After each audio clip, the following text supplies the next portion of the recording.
to another edition of the NERDWatch podcast. I, of course, am G Money. Here in another lovely Tuesday evening right here in the heart of Wailuku Town on the beautiful island of Maui in the great state of Hawaii. And we are here for a stunning edition of the NERDWatch podcast because, yes, we are going to get down. We're going to get dirty.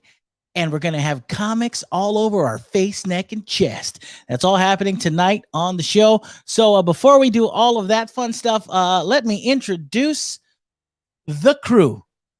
First off, this man right here. He is the producer seducer. If you're wondering what he's doing with his hands, he's concocting his serial killer kit as we speak. Ladies and gentlemen, say hello to the one and only Kai Kai. If you're watching him, by the way, yeah. I don't know if you can tell, but he's putting together his, he's calling it his Dahmer kit. I don't know if that's a thing. Hey, but... you know it'd be cool if you unmuted me?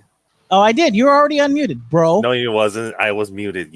You were not monkey. Muted. Anyway, I was muted. Cobra Kai's in the house. Also joining us this evening, this next gentleman. He is our man in black. He is also the man who does magic tricks with cards and with birds. So if you don't want to know how to do either one of them, just ask this guy. He is also our gaming guru. Say hello to Phormat. Hey everybody. I unmuted myself there, G. There so you don't go. have to worry Good about job. it. Thank you. Yeah, you know. Love you. Also, joining us on this. Oh, hi, America. Yeah, there you go. Make sure you just say happy birthday to Toddrick over here. Hey, first of all, let me do the birthday shout outs here, pal. Okay. Well, fine. Also, joining us this evening, this man right here. The man. Right here? Where? From the Midwest. Is he? He is the comic book artist extraordinaire.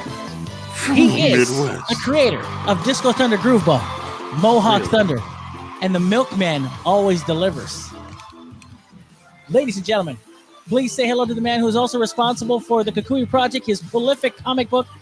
And yes, he delivers each and every time. It's the Hawaiian Salted Superman. It's Todd Bernardi.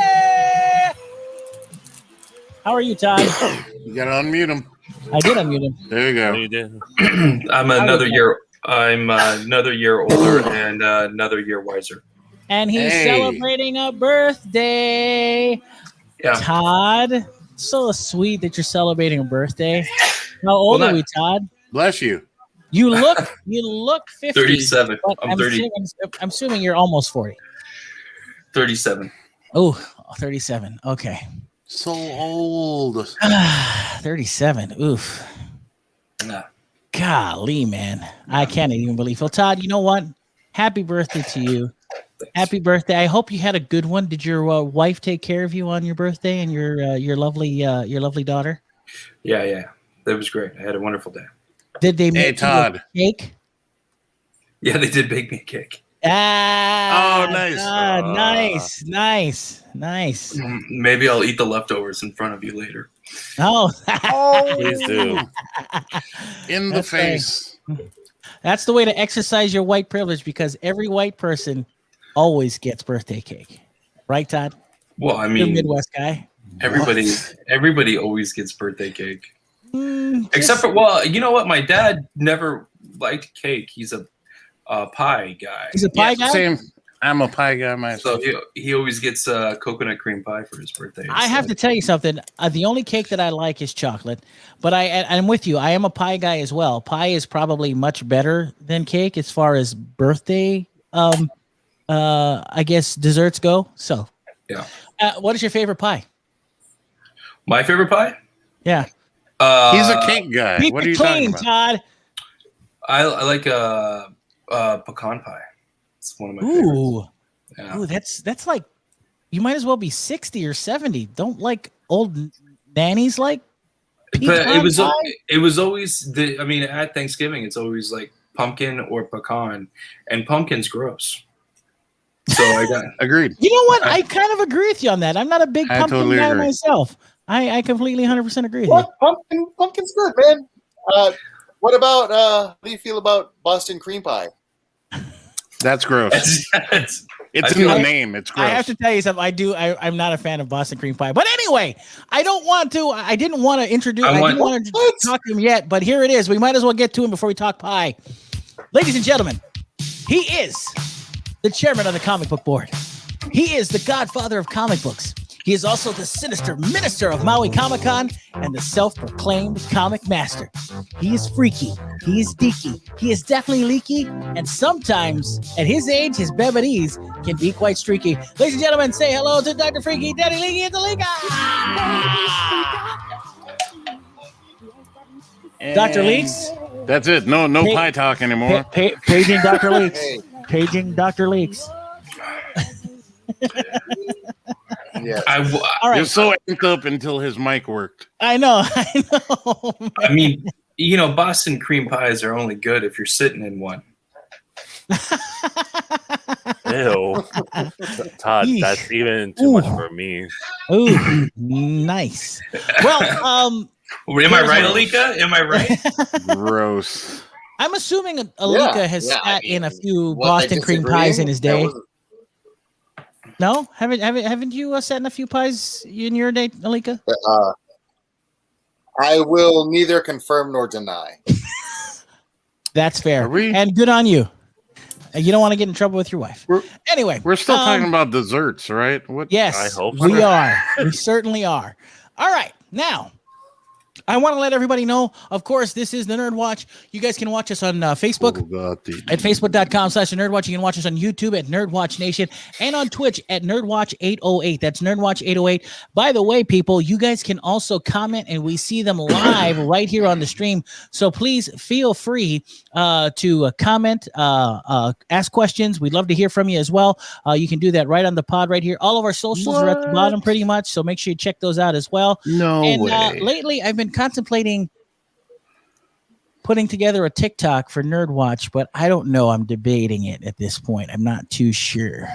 So we shall see. Yeah, see, Dr. Leaks is with me. I'm kind of like, I was kind of like, yeah, I don't know if that's for us. You know what we need to do? We need to patrol the schools and get some little kids to do a TikToks for us. Wait. No. Let's not Is that do not that. how that works? Isn't that where the dabbing thing comes from? Or isn't it from TikTok? No, let's not All be right. that crazy Florida woman that was in the news this week who was arrested at a high school. I'm thinking about it because people keep sending Maybe me really. she's trying to further her education. Did you think about that?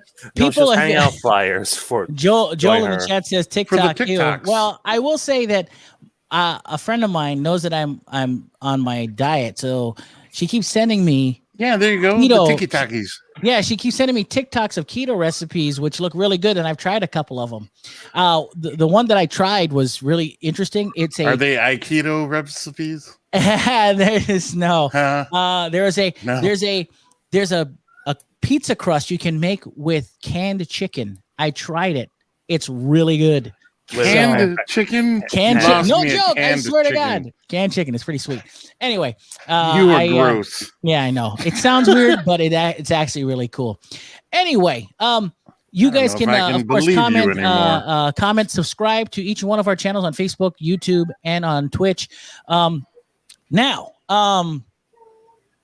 before we get into any other nerdy talk, we do have to check in with Dr. Leaks because, of course, as you know, every single Wednesday is New Comic Book Wednesday. And tonight, just to let you guys know, tonight's conversation is going to be dominated with a lot of comic book talk and where the industry is going.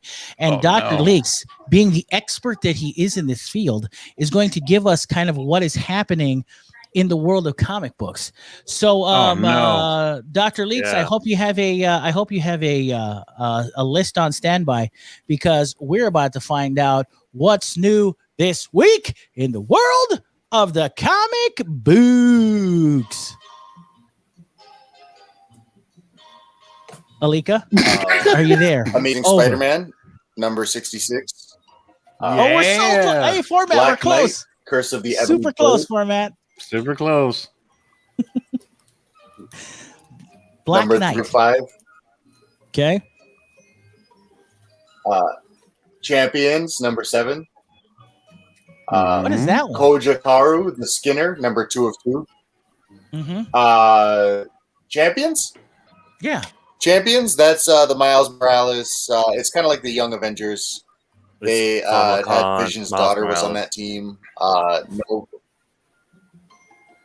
Nova, Ryder Kamala Nova. Gotcha. All right, cool. Let's see.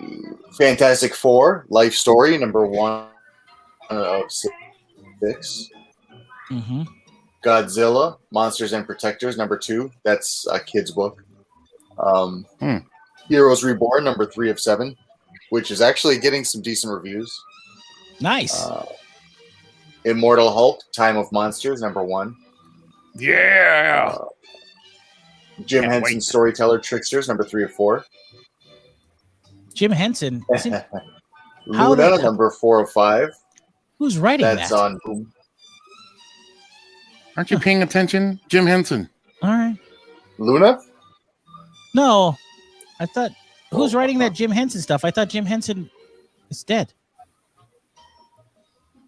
I think Alika's frozen again. Yeah, I mean, it's kind of like it. Walt Disney doesn't write all the Disney movies. First of all, What? spoiler alert. Did you hear that? He wrote all of them. Snow White, Cinderella, Sleeping Beauty. Psh, come on. Everyone knows he's the author of those. Right, Todd? Okay. You mean Oob Iwerks? And so, You're an Ubi Works. yeah, that guy.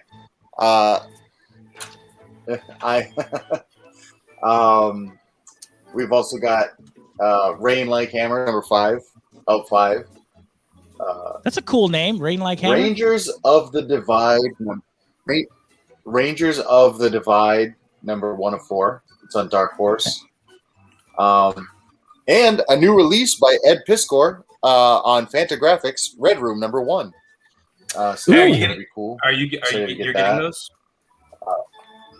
Can I put that in my pull list? I'm not getting a shipment tomorrow, so they'll be in. Next They're week? going to be in next week, but yes, I'll add that to your pull list. Is that for his Scumbag birthday? number 8, which is also on your pull list. Is that for his birthday? Does he get those? Does he get those if we're comics for doing a free? shipment- no. There was a delay, a long delay. All right, there's a long delay in that one. Anyway, go ahead. All right. Stray Dogs, number 4. Ultra Mega, number 3. The Trials of Ultraman, number 3 of 5. And When They're Dead, number 6. And Wolverine, number 12. Ooh, that's the Wolverine comic number book 12. We, of course, Drew is very excited. Yeah, in the so chat Drew's for Red Room. excited. Red Room is basically about internet torture porn, like a secret dark web Jesus. snuff. What the hell? Snuff video rooms or whatever. What? It's kind of, but it's called. I was also not kinda like expecting that. but it's done in an indie comic style, so it's kind Oh, of so a it's throwback snazzy. to the EC like horror, which was Yeah. really the EC horror stuff was really kind of dark and disturbing. So it's kind of like a throwback to that. A little Got bit. it. It's pretty cool. All right. I was going to ask what's wrong with you people, but apparently now we know. And is that it, Alika? What? Is that it? Can you not Yeah, hear me? that's it. All right. Ladies and gentlemen, that is your comic That's book it. list for I'm this. freezing. I am freezing. You are freezing. And this is your comic book list every single Wednesday. New Comic Book Wednesday at Maui Comics and Collectibles up at the Request Music in Wailuku. If you can't get there, make sure you check him out on Facebook at Maui Comics and Collectibles and on Instagram at Maui Comics. And the Because, you know, TikToks. he's the man. Or you can visit our TikToks if you don't have yet. Visit the TikToks. All right. Well, listen, Alika. They'll be doing all kinds of the ticky tackies. Now I know that you're having an issue with your connection. But I do have. There is a very pressing issue at hand. You got some news now. Does Todd also know about this, just in case anything happens, so we can continue the conversation? Are you asking Alika if I know about it? Yeah, I'm asking Alika. I'm not asking you. Todd. That's stupid. Yeah, Todd, let me answer. Todd. Sorry, Alika. Just in case you accidentally get cut off or have to be reinstalled into the room, into the matrix, into the matrix, into the red room. Yeah, into the red room of torture porn. Gross! All the torture porn. But there is something monumental happening. You're mental. In the comic book world, Alika. Something that could affect not just creators. Every week, something monumental happens in the comic world.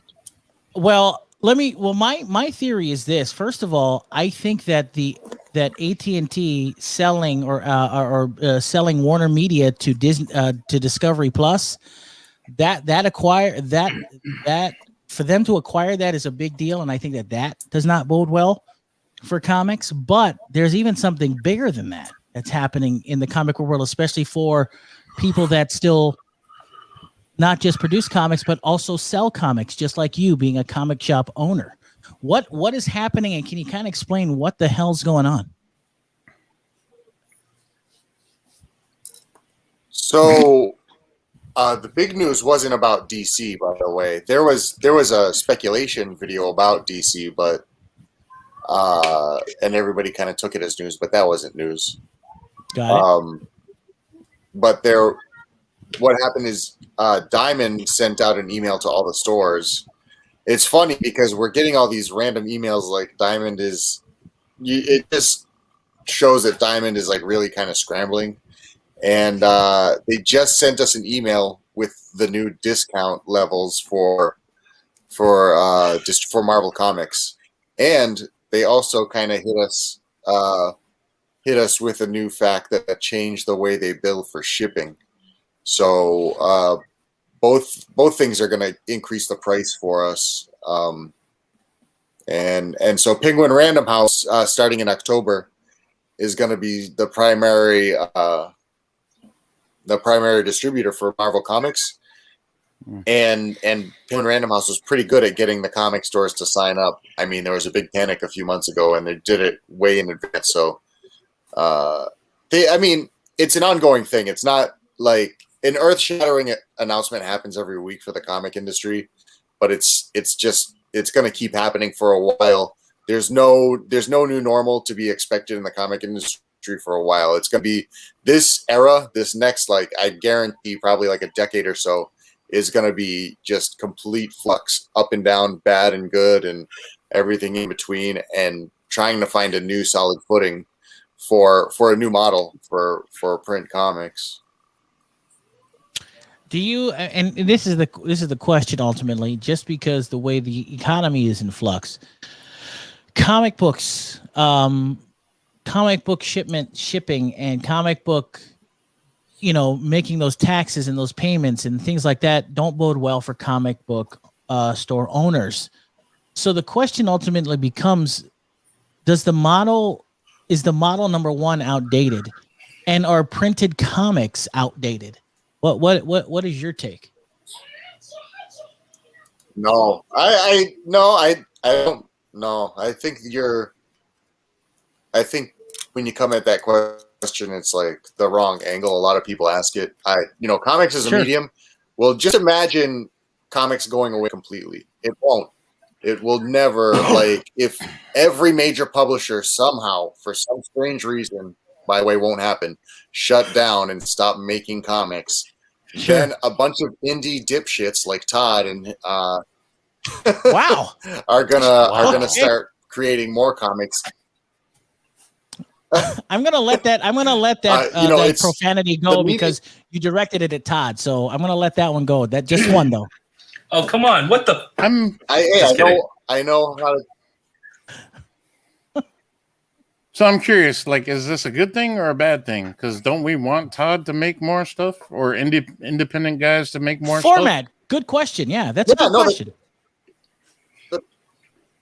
That's what I'm saying is, and this point's already been made. Like, we're in the age of independent comics. There's more incentive for creators to create good stuff if they're going to retain the rights to their properties. And that's what's happening. Prime example being Sweet Tooth by Jeff Lemire. I mean, he's probably still, I'm hoping, maybe I'm speaking too soon because he worked with DC, but he, I'm hoping he still owns a big chunk of his property. We're in the age of independent comics where Mark Millar has an entire cinematic universe ahead of him right now. It's already happening. Like that's already happening. The model, the medium of comics will never go. Yeah. I'm curious then when that switch is official. Like, when does indie comics if we're in the age of indie comics, doesn't that make them mainstream now? Yeah. Well, I think that just for me, that's a classic argument. I think that it happened with Image in 1992. Like, if I was looking back, and I think that's the main event. I mean, that was when mainstream creators decided to reject that work for hire model, and they took all their fans with them when they left. Yeah, but Marvel almost went bankrupt because of it. Yeah, but I want to modify that timeline because I think that was just the reaction of the creators. It was like a lot of built up tension and whatever, and it was kind of like a watershed moment. But the real turning point where it became Image became one of the big three, I wouldn't say that was 1992. I would say that's 2003 when Walking Dead comes out, and then I think that put, like, Image was a major player, and Image was upsetting the industry, but they became the third big entity in the early aughts. That's when things really flipped the script, when creators saw that it was more lucrative to be an independent creator, because the scale was the same as the big comic companies.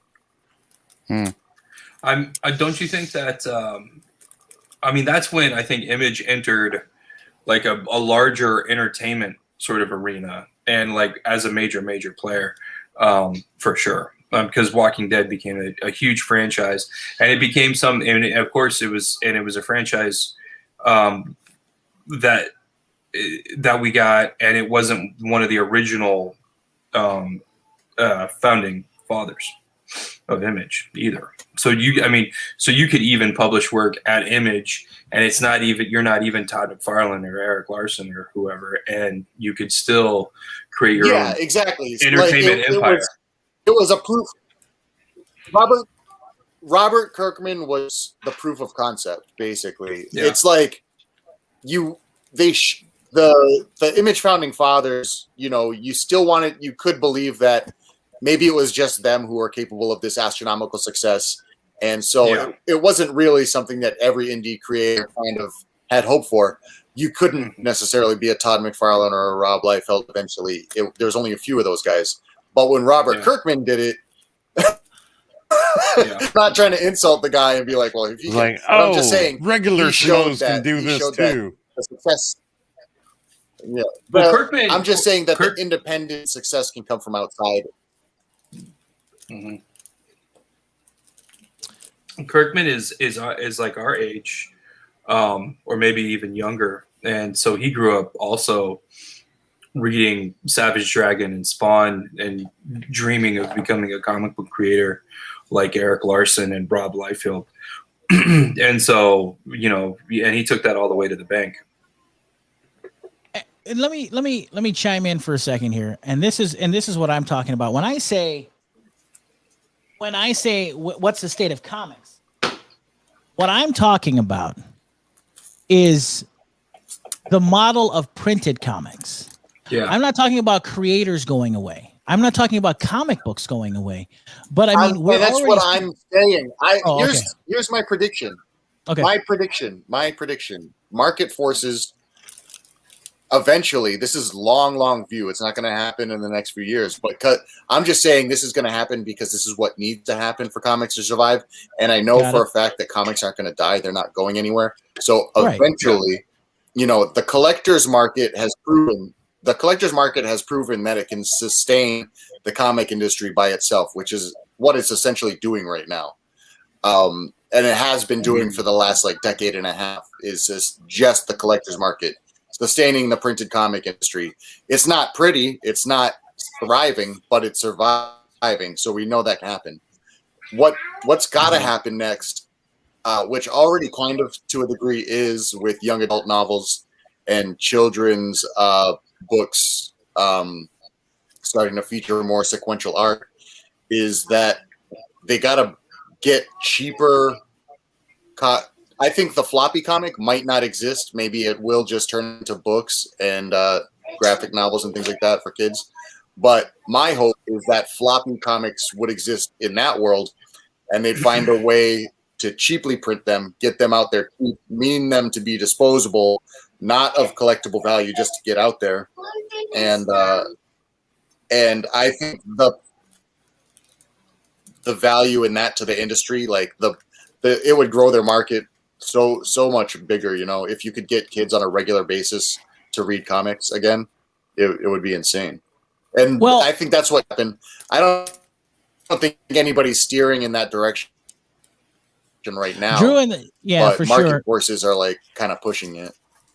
Drew in the chat says there will always be collectors who fetishize archaic media, which is very true. And this is why, maybe I'm I guess directing my question inappropriately.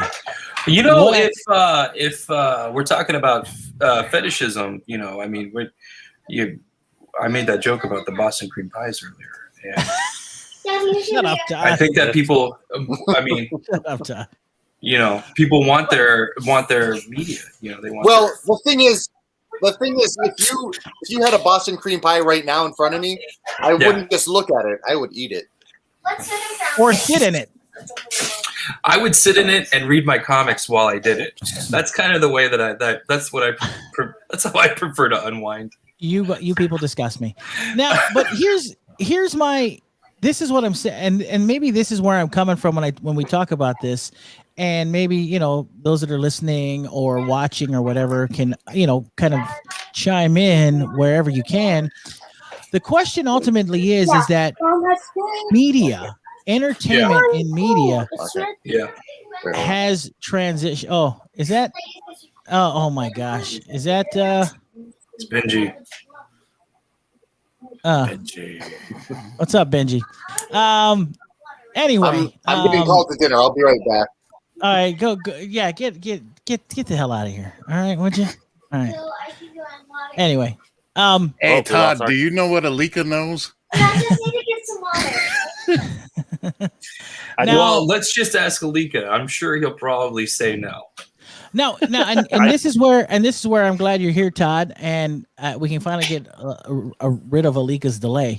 But my ultimate question, big shout out to DJ Cavalcante, the creator of Exilian. He says this generation of kids is a tough sell. They have anime in every video game that has their attention. I completely agree with that. And this is where my question goes. With media pivoting, okay, the way media has pivoted, video, music, and the way we consume our entertainment has been completely transformed. I don't know you guys, but all I know is that music stores are now boutique. They're not Sam Goodies, they're not Tower Records, they're boutique. Video stores, same thing. That was the demise of Suncoast Video. That was the demise of Tower Video. That's every media had to pivot digitally. So it's not, and I understand that videotapes, and I understand that I understand that technology does evolve, correct? But comic books are always a consistent when it comes to the book itself. The book itself has not changed from its inception. It is still a book. It is still panels, and and nothing is different. The technology isn't different. The only tech that's different is the fact that you don't even need the book itself to read it. Right. Okay. Yeah. So my question ultimately is that why isn't comics, or why hasn't comics, or if they have, maybe I'm wrong, why isn't the business pivoting? Because and if I understand your question right, what you're trying to say is comics need to pivot into a more digital format. Especially if the way that DJ in the chat, by the way, which I'll get to his next comment here shortly, Right. DJ in the chat brought it up, is that these kids have other issues at hand. And the reason why comics were as big or are as big as they have become in entertainment is because of people like us and people before us. Well, right? I don't know if I can completely agree with any of that. Well, you're off the show. No, I'm just kidding. I think Finally. that Oh my god! Don't celebrate in front of me. All right, yay! No, digital comics have always been a part. I mean, digital comics have been big for the last 20 years. Digital comics have been big since the early 90s. We've been able, for as long as we've had the internet, we've had something like a digital comic strip. So that's not new. I agree. That technology is old enough to drink now. Yeah, I agree 100%. I get that. But what I'm saying is that what I'm talking about is not the digital comics. What I'm talking about is that the pivot, right? What if it's not? And I guess this is where my question lies. What if it's not about the comic anymore? You know what I mean? The problem with that is that it's I mean, aside from this new phenomenon with NFTs, there's nothing collectible about a digital comic, and so I think that print comics are always going to have that purpose. They're always going to be. Now, I'm not running a giant conglomerate like AT&T, so I don't have all of this debt that I have to figure out what to do with. All right, but AT&T doesn't understand the entertainment business. They don't understand film. They don't understand music. They don't. And they don't understand comic books. What they thought that they were getting when they bought Warner Brothers and Turner Communications was they thought that they were going to get all of this embedded content that they could put on their phones. So they were like, now we own all of this, and now we've got a new revenue stream. So instead of this giant Warner Media conglomerate charging us money so that we can put this content on our phones, well, now we own it, and now we're generating more income for ourselves. But then they made a bunch of terrible decisions, and they don't understand how difficult that business is. And I think that it's a really, really. But I don't think that, and I understand what DJ is saying. I think that he says that comics are competing, but comics are going to be there no matter what. I don't think that people are going to stop publishing comics. I think that Marvel and DC are going to, it's going to be different because conglomerates aren't going to be able to run their publishing companies because it just doesn't make them enough money. You know, they need billions of dollars immediately. And the way that they get that is by buying something like Star Wars and cranking those out, or buying something like Spider-Man and cranking those out. And this is where I and this is my DJ. I just sent you an invite, pal. You gotta check your message. Gotta check your messages. I sent you an invite, brother. Anyway, we'll be having a special guest on the show here in a minute. Man. Oh, it's gonna go down. Yeah. So before DJ gets on here and tells me that I'm wrong, but it's not about the kids. I don't think that it's. I think that I think that if you look at right, F them kids, right, Todd? No, but what I'm saying is like you've got a very healthy, very versatile comic book publishing industry in Japan. 6.5 hours away, and it's a $6 billion industry as of 2012. It's probably twice that now, and that's because they are not. It's like going to a movie theater. They have romance, they have mysteries, horror. They have horror, they have action. So the thing that's been choking the life out of the industry is the fact that American comic books have always been saddled with superheroes, and superheroes have always been seen as stuff for kids. So if the comic book industry could start capitalizing on these stories that could be told to different groups and not just boys and men, 13 to 45, then I think that we would have a healthier, more versatile industry. I think that, and there's room to grow the industry, and there's people out there that will read comics if you give them something that they want to read. A lot of American comic creators would be dying left and right, though. Well, here's the thing. Let me, because I want to address that personally. But before we do that, ladies and gentlemen, please welcome. Come on down, ladies and gentlemen. It is DJ Keavekane, the creator of Exilian. You are the next contestant on the NERDWatch. So glad to have you here on the show. Yeah. Hey, DJ. Now, DJ, I want you to respond. I want you to give your responses to the questions are at hand because of the state of the way the comic book business is. But I want to. But right before you do that, DJ, of course, just to let everybody know, the creator of the Exilian comic book. Not only is he an influence on the industry, he's also a tremendous artist and has done work for Marvel, by the way. Now. Oh yeah. Big shout out to Elon. Thanks, Elon. He's watching the NERDWatch again. Thank you so much. I appreciate it. Welcome, Todd. back. Here now, and this is where I think that you may be onto something, but I also think that the problem with equating manga, or I think it's manga, the way you equate them. Okay, I think it's a problem because the cultures are different. So I mean, the culture shifted back in. They followed similar trajectories until the 70s, and then you got all of this diversity in Japanese comic book culture. So comic books started to get more mature.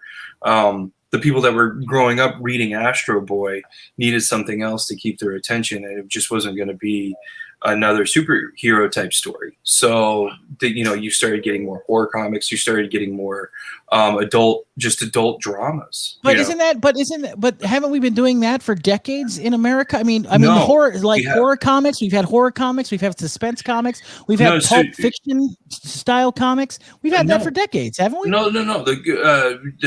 The conservatives in this country censored comic books for 30 years. And so they didn't let any horror comics come out. They didn't First of all, they're not conservatives. They're good, upstanding family people. Okay, Todd? Okay, but all right, I know. I'm sorry. I didn't mean to trigger you. Knock it off. But yeah, the conservative political establishment, the conservative Christian political establishment wants to censor everybody. Really? Who is it now, Todd? Don't get my goat up, Todd. Oh, mother. Jeez, calm down. I'll come over there and slap you.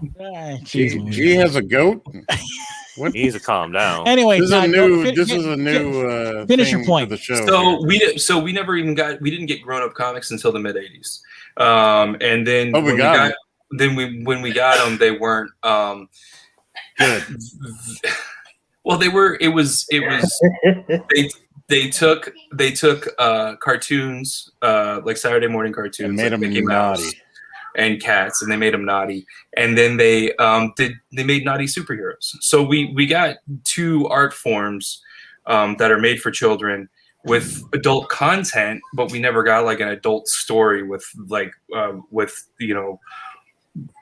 captivating art. It was still dressed in the art we've been told is comic book stuff. That I think that culturally, the comic book industries are different, but that's because Japan wasn't censored by a conservative Christian right for 30 years. Oh, here we go. Here we go. I know you are, DJ. Damn Christians. I'm just doing that to trigger. I know Greg.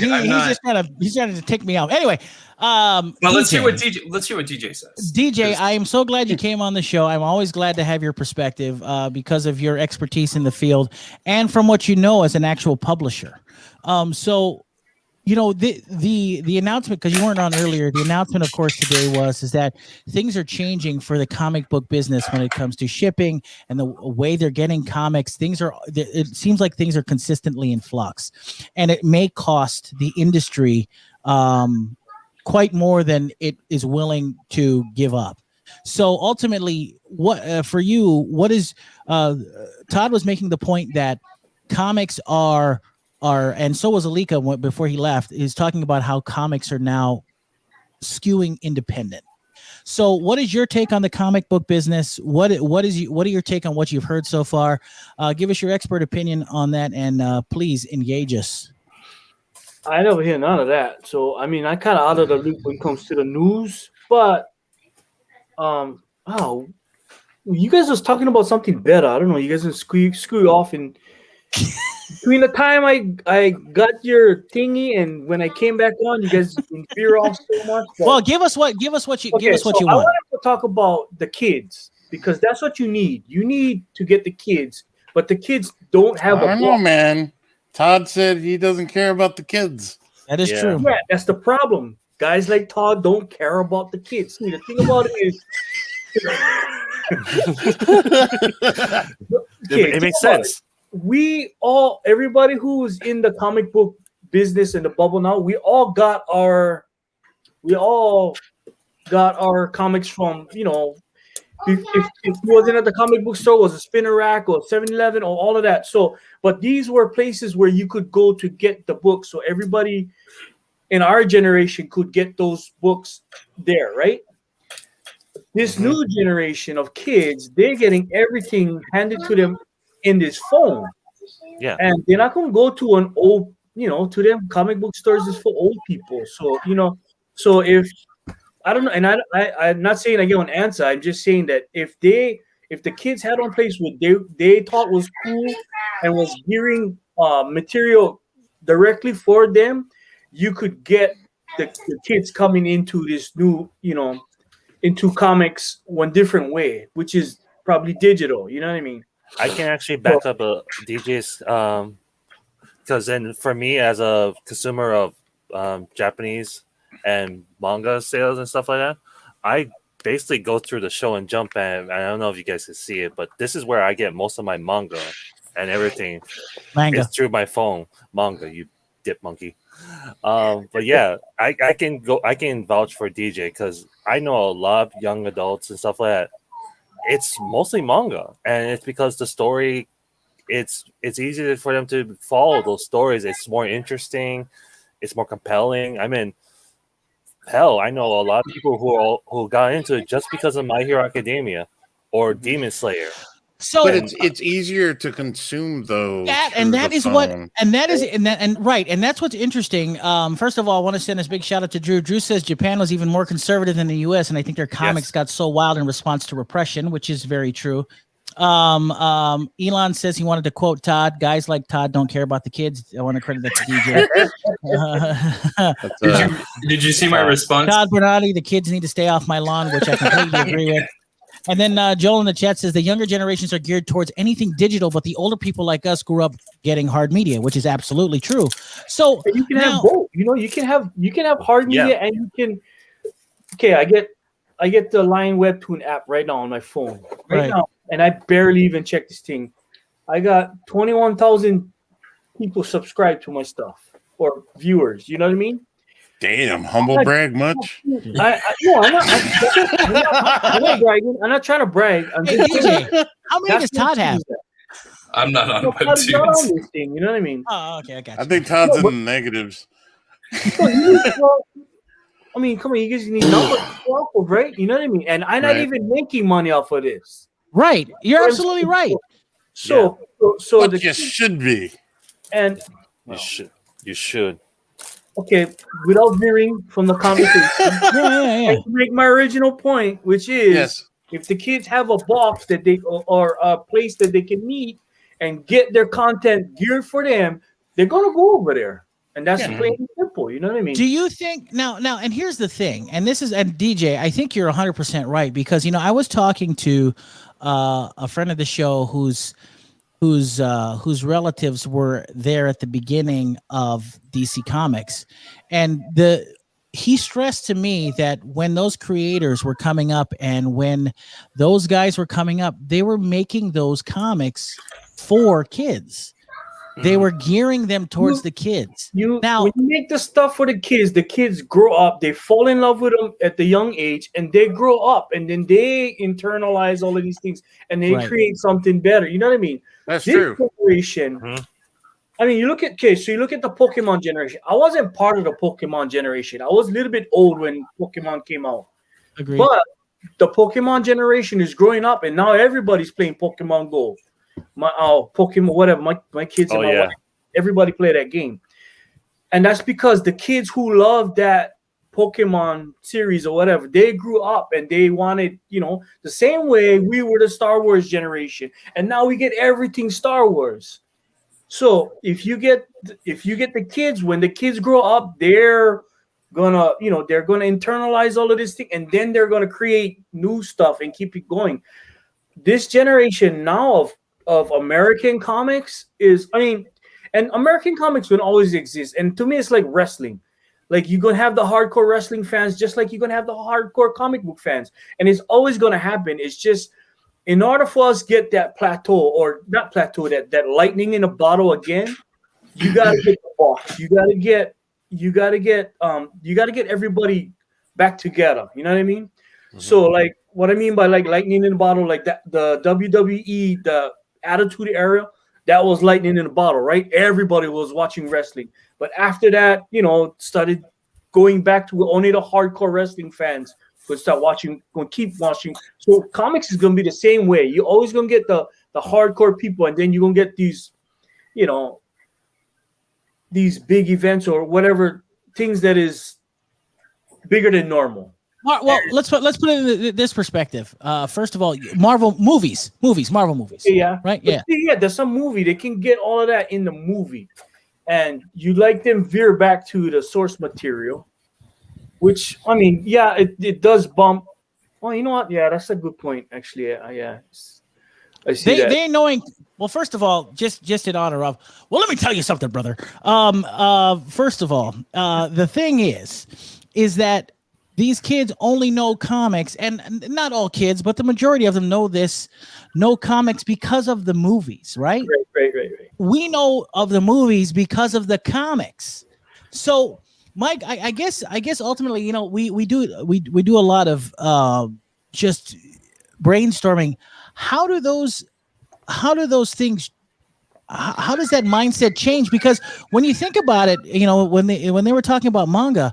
What's interesting about manga is that in quite honestly, if we were to compare apples to oranges, My Hero Academia and what happens in the Marvel universe aren't exactly different. You know what I mean? But no, it's not. And My Hero Academia is huge. But then on that other end of the spectrum, you have something like Demon Slayer, which I don't think is for the kids at all. But that is just a monumental, and kids, or I should say teens, are gravitating towards it. Drew in the chat brings up an interesting point. He said Ryan Hibbs in San Francisco turned his shop into a graphic novel shop and established kids and young adult graphic novel books. It saved his shop. Wow, that's very interesting. Hearing it for the kids, right? Right. So when you are we missing? And I guess that's ultimately the issue is that has comic book content, especially in America, gone so mature that kids don't even want to? No, I don't think deal so. with that anymore. No, okay. No, I don't think so. I just think this generation is tough.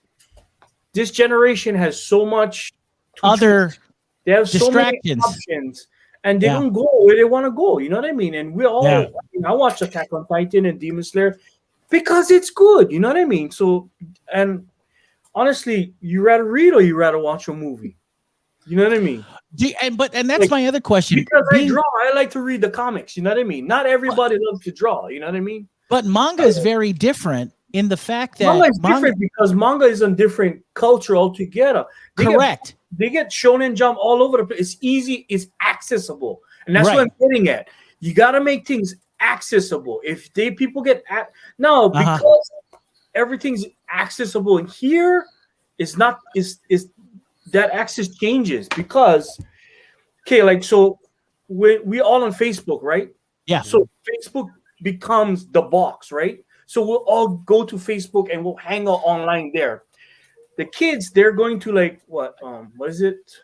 Was that TikTok and all of that. And the Snapchats. Snapchat. So you know what I mean? And they have comics on top of the grammagrams.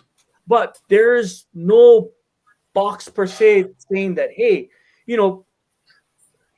there's nothing saying that, and cultivating the culture within it. It's just random people just posting stuff, you know what I mean? So you don't have the guiding person or the person guiding these kids into this place where they can cultivate this culture the way Japan has their culture is, you can go to the store and grab the Shonen Jump and they know consistently every week one is coming out, you know what I mean? And so because that's just the way it is, people know that they'll constantly do that. My kids don't know, you know what I mean? They're just on their phones and grabbing whatever is out there, available. And this is where I'm talking about the difference between comics and manga, because the way Jack Kirby drew, he revolutionized the comic book industry. The way he drew and the way the action was put on the page. Manga does essentially the same thing, where they put the comic book art in the forefront and all the speech bubbles and things in the background. It almost becomes like an action comic, right? I mean, in some respects, that's what manga is. So, I mean, is there not enough of that kind of pictorial available to those kids? But before you answer, Elon in the chat says, maybe I'm lost, but is the argument that the comic industry needs to skew younger to perpetuate the brand through future generations and increase accessibility, but also needs to cater to a hardcore audience that has been a part of that community since they were children? Yeah. I think he kind of hit it right on the head. Yeah, that's exactly it. And I think I'm out of this conversation because I'm part of the group that's jaded because they look back on past things that they were fond of, not as great anymore. Yeah. Mm-hmm. Continue. But okay, so I come from the generation where and because I make so much comics, we there's this saying that Stan Lee said, every issue is somebody's first issue. Mm-hmm. I come from that, you know what I mean?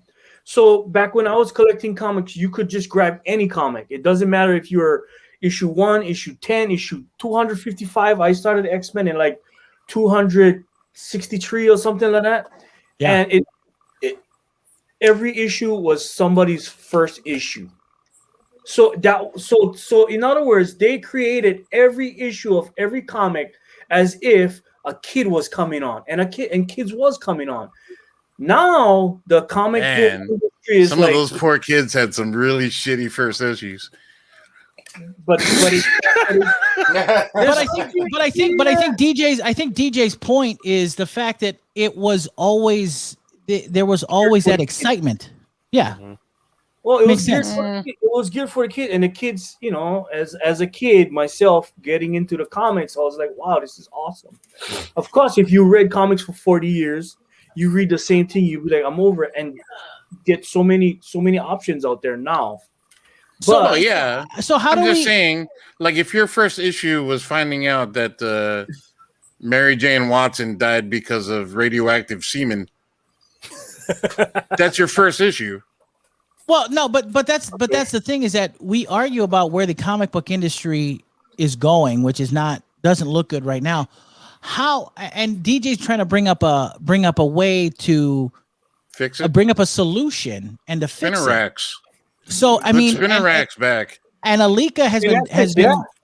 Alika has been preaching the gospel about that for quite some time, Mhm. saying that the accessibility of Yep. the content is what is incredibly important. Yep. When you hide when it is not accessible to those kids, and when it's not on the forefront, say like the spinner rack or Walmart, or heck, like you said, when you got a phone and you ain't using it, you know, and you're right. I mean, it is not exactly the ideal way to consume a comic, but if that's the way you got to get the kids, that's how you got it. And the perfect example is what Drew said about Brian Hibbs and his shop in San Francisco. Apparently, if he's gearing it and established something for the kids and the young adults, and that saved the shop, that obviously would be a model that you would probably want to emulate in your shop.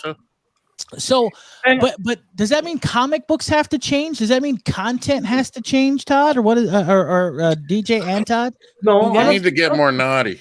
I don't think because people creators create.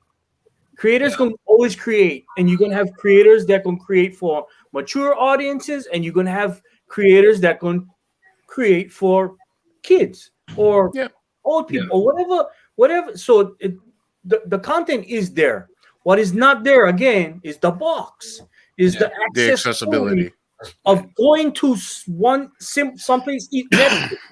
Netflix is all about accessibility, and because Netflix, everybody's streaming because they made it. They created a box. They created something where it's easy to get to, and now everybody's following suit. Now you get Disney streaming. Now you get HBO Max. Now you get Prime. Now you get all of these things, and now everybody's part of that.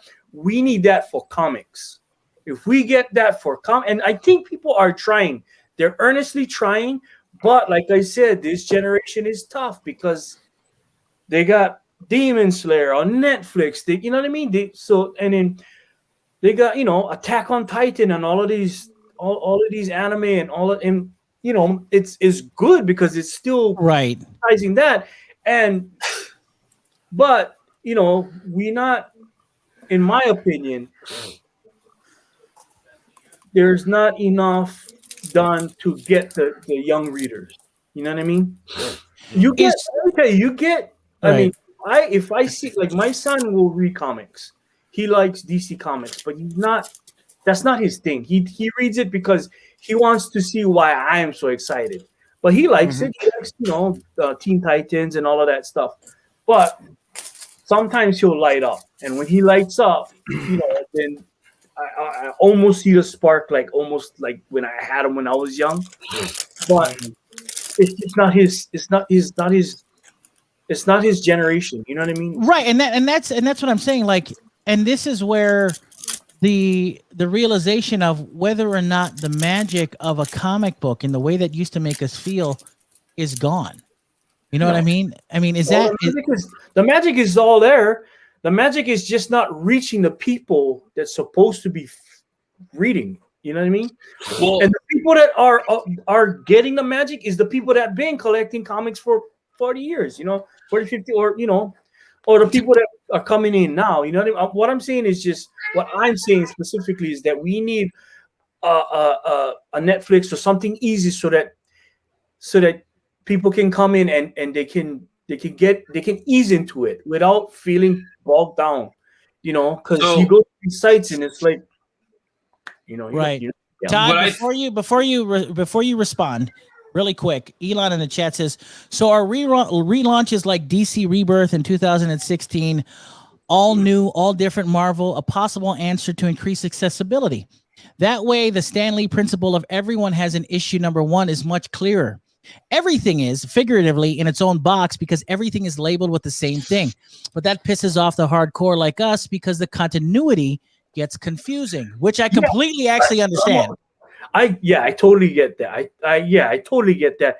And for me, it's like, we get so much creators right now. We get so much creative stuff going on. Why not satisfy everybody? That's my point. That is a great point. Give the hardcore people what they want. Give the sometimers what they want, and give, you got so much. You know what I mean? Like, That's a just good point. Satisfy everybody. It's there. You know what I mean? It's so much. That's a lot of printing. No, but I think it's the principle that DJ is espousing. No, yeah, the principle is fine. But now looking at it from a business standpoint, so I gotta do this title, and all the new books. That's a lot of printing, dude. That's per creator. So like, wait. Let me. I'm riffing off of Elon's. I'm a hardcore reader. Right. I've stuck with these characters and trust me, I know a lot of what it is to have your characters totally revamped and rebooted and all of that. And I'm saying, so Marvel and DC, they have the money to keep these old readers and say, you know what? Look what they're doing with what is it? X-Men Legends. You can keep doing. You can give them a few titles. They've been shelling out money. They're the reason why you survive. They're the reason why you make money every year. Why not keep? But the thing about it. Okay, so using your example. Wait, I'm not finished. Wait. Okay. All right, man. We're throwing down now. Let's go. Okay. So they do these. I'll get you in, Todd. I'll get you in. Hang on. They do these big events and they reshape the whole universe. And I get it. Sometimes you got to do it. You got to hit the refresh button because you gotta get for new audience. I get that, but there's no reason why you cannot just veer and just instead of, I don't know. I'm not at these businesses. I cannot make. But all I'm saying is, as both the guy who work on them and the guy who buy them, there's not a lot of bridges I can cross to get to what I want. You know what I mean? Now the format. You respond, and then I'm going to go to Todd. Go ahead. I'm saying from a business standpoint. Now, using your example, using the X-Men and what Hickman has done with the X-Men, in order for that to happen, all the past books had to go away. Correct? Yeah. There, I win. Okay, Todd, what do you got to say? What are you in? What I think no. Okay, so if we go by your example, we would have both timelines running. We would have the Hickman stuff and the old stuff running concurrent, but we don't. We have to choose. That the format does make a very valid point, considering you can't print all of that. I think it has less to do with the printing aspect in the same month, but you can still hold them off and print them next year. They're coming back. Trust me, everything that he. Oh no, yeah. Every time they do a reboot, they come back, and everything. Everybody knows it's called Bucky did, and it goes back to normal after the reboot. Yeah, everybody knows that. Yeah, but I'm saying, you can't do revamps and have the other stuff running at the same time. Yeah, but still, you can satisfy the audience. You can't say but still yet. That's not an argument, dude. Now, hang on a second. But aren't they doing that already with different variations of Spider-Man, different variations of Batman? Aren't they already doing that?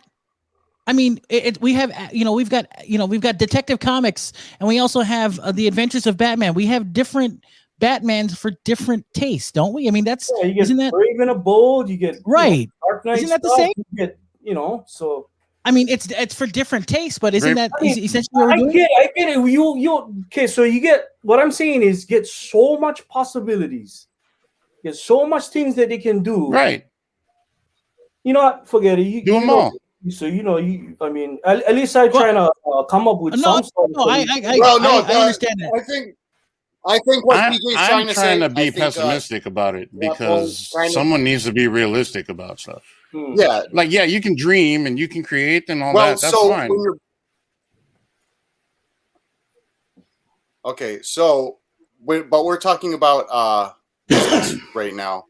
So what I'm saying kind of works with what DJ's saying is like the more the merrier. New creations, obviously, they need more money to put in the initial investment for the creators to get it created, to printed, published, or whatever, secure the rights. But after that, and something that just kind of popped into my mind while DJ was kind of talking about it was you put all this initial investment into each of these books. You pay the page rate, you pay the whatever work for hire rate, whether they own it or not. But you have the finished product, and most comics get printed once and then shelved, maybe put in a trade paperback later on or an omnibus.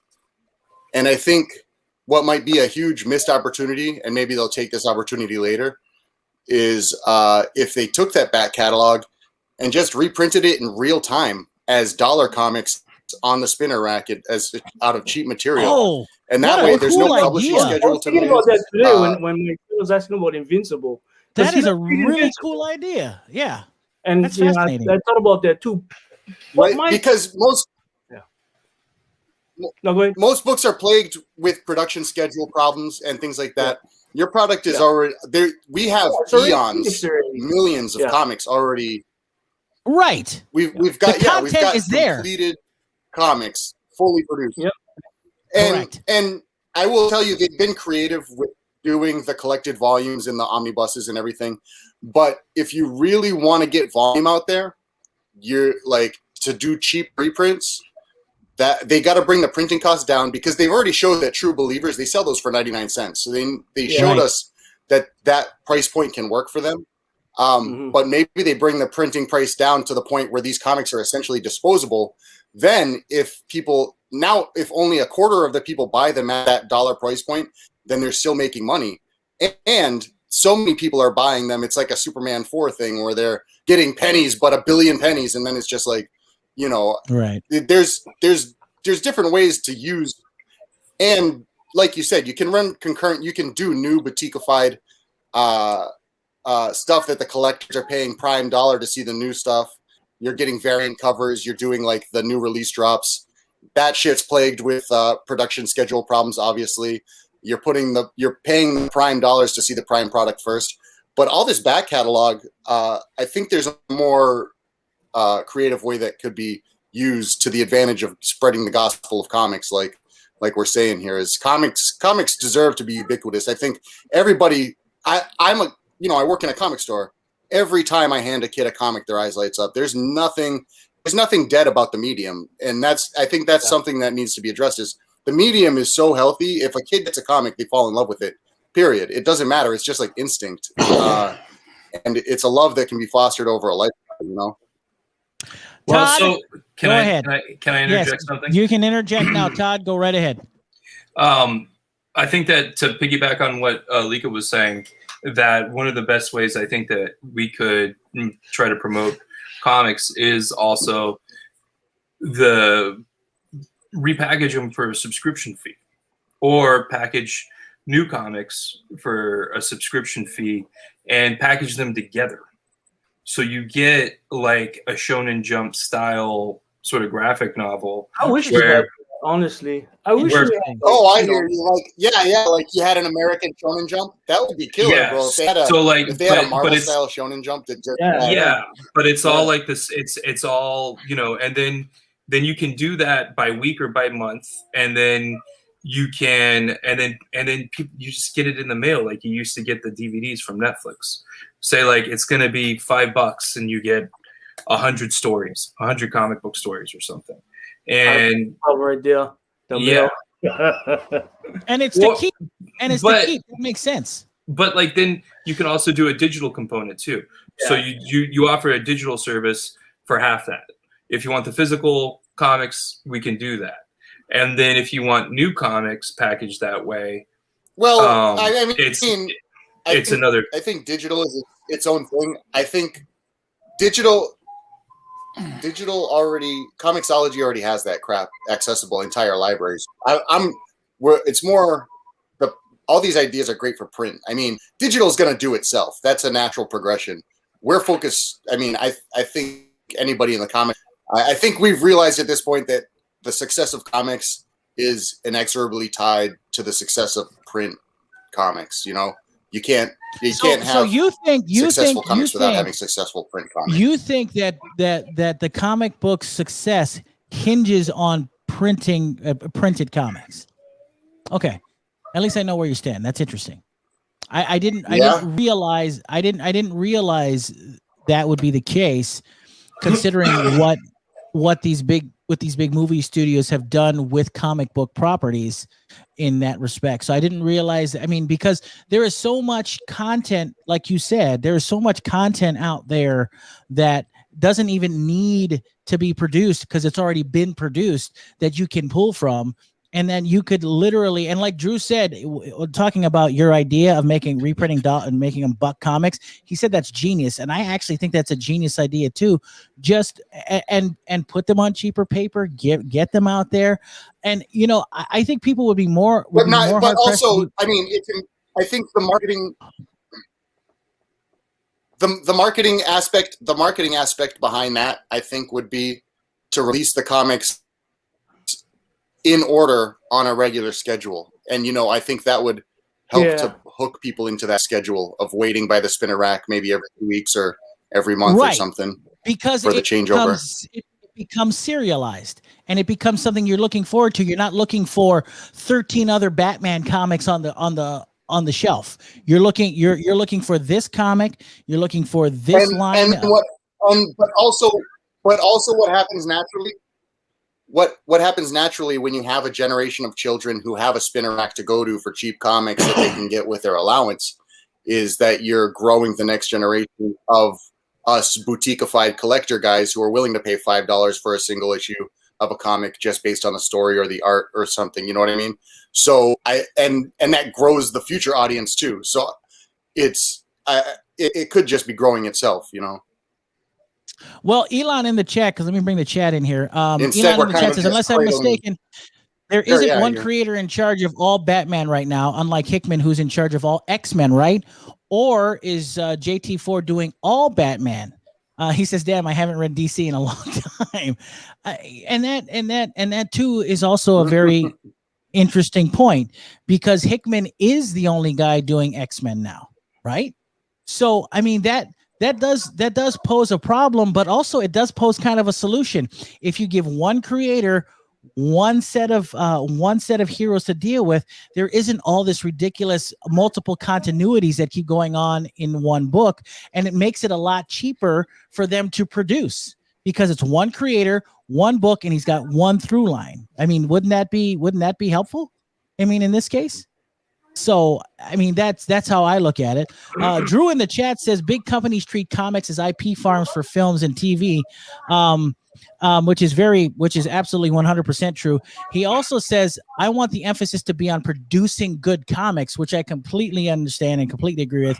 And last but not least, he wanted to add comics are the source, which does bode the question. I request elaboration. The source of life. What is a good comic? Oh, well, that's an interesting question. I would, Drew, if you want it to be about good comics, then what makes it a good comic? Now that is also what makes Alika as a shop owner decide over like your book over obviously that's someone else? Subjective. Right. Yeah, but it's a good comic. If it's a good comic, it's a hot one, right? So that would lean you more towards that, correct? If I could give my humble opinion, I think that it would be something like Exilian. Shut up, Todd. Well, thank you. Quit kissing DJ's ass. We're trying to have a conversation here.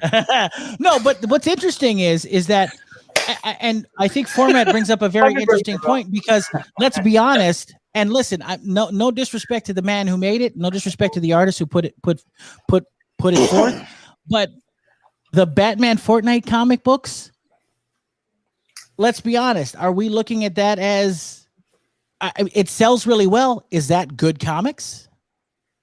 You know what I mean? The best comics. That's what I'm talking about. Oh man, where they put the barcode is amazing. That's what I'm saying. It's like I try and forget the kids, though. You know what I mean? And this is where it leads So all that back makes to it the a good kids comic? again. I'm not taking that on. But good is I think subjected to the person who's asking for it is good. And that is a very interesting point, because if it is geared towards the kids, and obviously the kids want it, and let's be honest, they're not buying the hard comic for the comic book itself. They're buying for the codes that's in there. We understand that. But if Fortnite is what pushes the comic books over, is that appropriate for comics? Are we really pushing comics to the kids? You know what I mean? I mean, I hate to sound like, man. Fortnite's the best anime out there. Everybody knows that. Everybody knows that. But yeah, that's what I'm saying. It's like, it seems like comic books have to latch on to something bigger in order for it to get any traction anymore. Comic books can't be, it almost seems like comics can't be big unto themselves anymore. I think they can. Okay, let me before chat starts asking for my head and stuff. I'm only playing the villain role here because everyone in this chat is all about fanboying about this and that and whatever.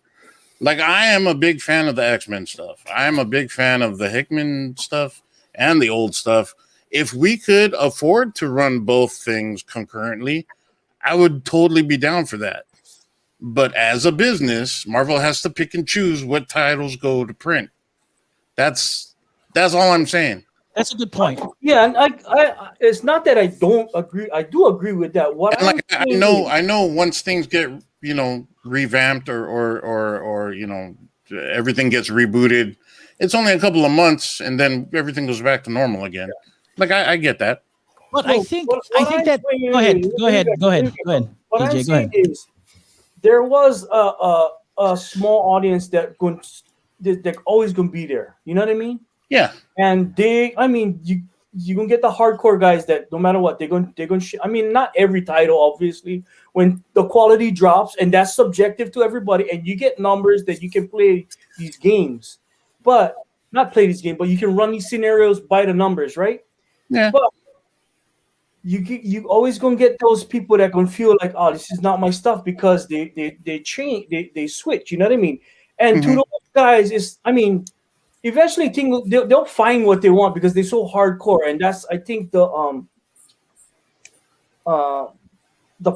guess the problem I get with being, when they revamp all your characters, and now your characters that you grew up with is no longer the same, but these people like, okay, that's for them, that's fine. Yeah, I'm not gonna go with them, but a lot of people just still get the desire for see the characters that we grew up with, and that's all I'm saying. Like, cater to us too. You know what I mean? If you I think that should be like a given, though. Like, whenever they make changes to a character, like the whole Jane Foster thing, right? Lady Thor, and people were so up in arms. Why did they make Thor a lady? Why didn't they just make a new character? Whatever. All of us knew that in a couple of months, Thor was going to be back to being Thor. Yeah, that's okay. That's fine, because now you're creating. But we wanted the bitch and moan anyway. Well, I know, but I don't, you know what I mean. I'm just only now. You bitch and moaned about something, like when Wolverine only had one arm. Like, what? Oh my God! What? Why? And then he was the drummer from Def Leppard, right? Wow. Well, but that's the thing, is that this conversation that you guys are currently having is interesting because it all revolves around making comics accessible, and the way we do that is by bringing down the price of the comic books, bringing down the actual paper that it's printed on, making it something cheaper that can be distributed much more easily, right? Yeah, I think that's a universal thing across the board. All of us have been in agreement. That kind of change, though, with with Image. That changed with Rob and Jim and all those boys and Todd McFarlane. They changed the industry. They changed the industry and made it more chic. A high grade paper, art that just kind of that was so colorful it literally came off the page. Well, the reason that they could do that is because they're not owned by a giant corporation that's carrying around billions of dollars in debt. All right, so they're able to they're still becoming millionaires, and they're able to create a superior product for cheaper than Marvel and DC could do it at the time. I agree with you. I agree. Yep. Matter of fact, Marvel and DC emulated Image. But what I'm saying is that Image was the reason why, and look, a lot of people may not agree with me, but I think the reason why comic book prices have gone up, it was at the start of Image, because Image made it cool to have comics. And that has never changed. That has never changed. You know, so, and I think and I think ultimately with comics in and of itself, and I think this is where DJ is absolutely right. When you could buy them at the store for, I could buy them when I was a kid for like 50 cents. Though there was, you're old. That's shut up. My pops would bring home a stack of comics that he paid like $3 for, and I had reading $3. That's like $300 back then. Yeah, I know. But I was lost in a world of comics, and it wasn't just one. It was like a stack of comics for $3 that I could just read for the week, so and much I'd be good to go. And it's so, But I guess pissed off when comics would jump from $1.25 to like $1.50, and I was like, "What? Yeah, I'm not gonna grab all my titles." So, but that, and I guess ultimately, I know we may not have the answer here, but how do we? I guess because the comic book industry is. I don't know, man. It sounds like we have the answer right here. Make them cheap. Yeah, get them out there. And make them cheap and see where it goes. And I agree with you. But really, I think that the answer right now is that what we've all been saying in a roundabout way is that independent comics are the future. Alika said it. I think independent comics are the present. Right, but they've said, but basically, everybody's talking about the health of the industry based on the way that Marvel and DC keep shooting themselves in the foot. Agreed. Right, like everybody's talking about, like, oh no, Marvel is restructuring their deal with Diamond, and now the industry is in its death throes, and it's because print is dying. Well, print's not dying. Yeah. Comic books are still going to be collectible. Independent comic companies are going to keep publishing comics no matter what. And now they're going to have a bigger market share. What's happening is that over the course of the last probably 30 years is DC and Marvel's actual market share is shrinking. Like they're still producing the same amount of comics, or maybe even more. They still have as much shelf space, but they're spending more money on that product, and so their profits are not as big as they used to be. Correct. And they're holding on to this business model that they started back in the 60s and 70s. Yeah. Right. And they think that it's going to be able to get them through to the next millennia, and it's not. And independent comic books are coming up with better stories. They're coming up with a better just physical product, and they're able to make it accessible in whatever platform you want. And so I think that the thing that we're all worried about is Greg's trying to say the industry's not doing that good because Marvel and DC look like they're on their way out. No, Marvel and DC have been going bankrupt for the last 20 years because they've got an outdated model. I think that's fair to say. I agree with that 100%. We should probably reword it and not say that the comic industry is looking bad because of Marvel and DC. Just Marvel and DC are looking bad. Yeah. The rest of the comic industry is looking great. You know what? That's actually so true. I mean, I've been in how long we've been independent creators? At least since 2014. The best year? What year were you born, Todd? I mean, right, 1984. Let me. 2014. I started in 2004. No, we met in 2014. Oh, okay. I started in 2011. You started way earlier than I did. Okay. But like when we met, we were 2014. Right. I'm going to push back on what you're saying. And I'm going to tell you that, in my opinion, you're wrong. When you say the comic book industry, you are talking about Marvel and DC. It may be unfortunate. Greg, you ignorant slut. It may be unfortunate. Calm down, Todd. But that is the honest truth. Is that's what everybody think when you talk about comics? You're only talking about Marvel and DC.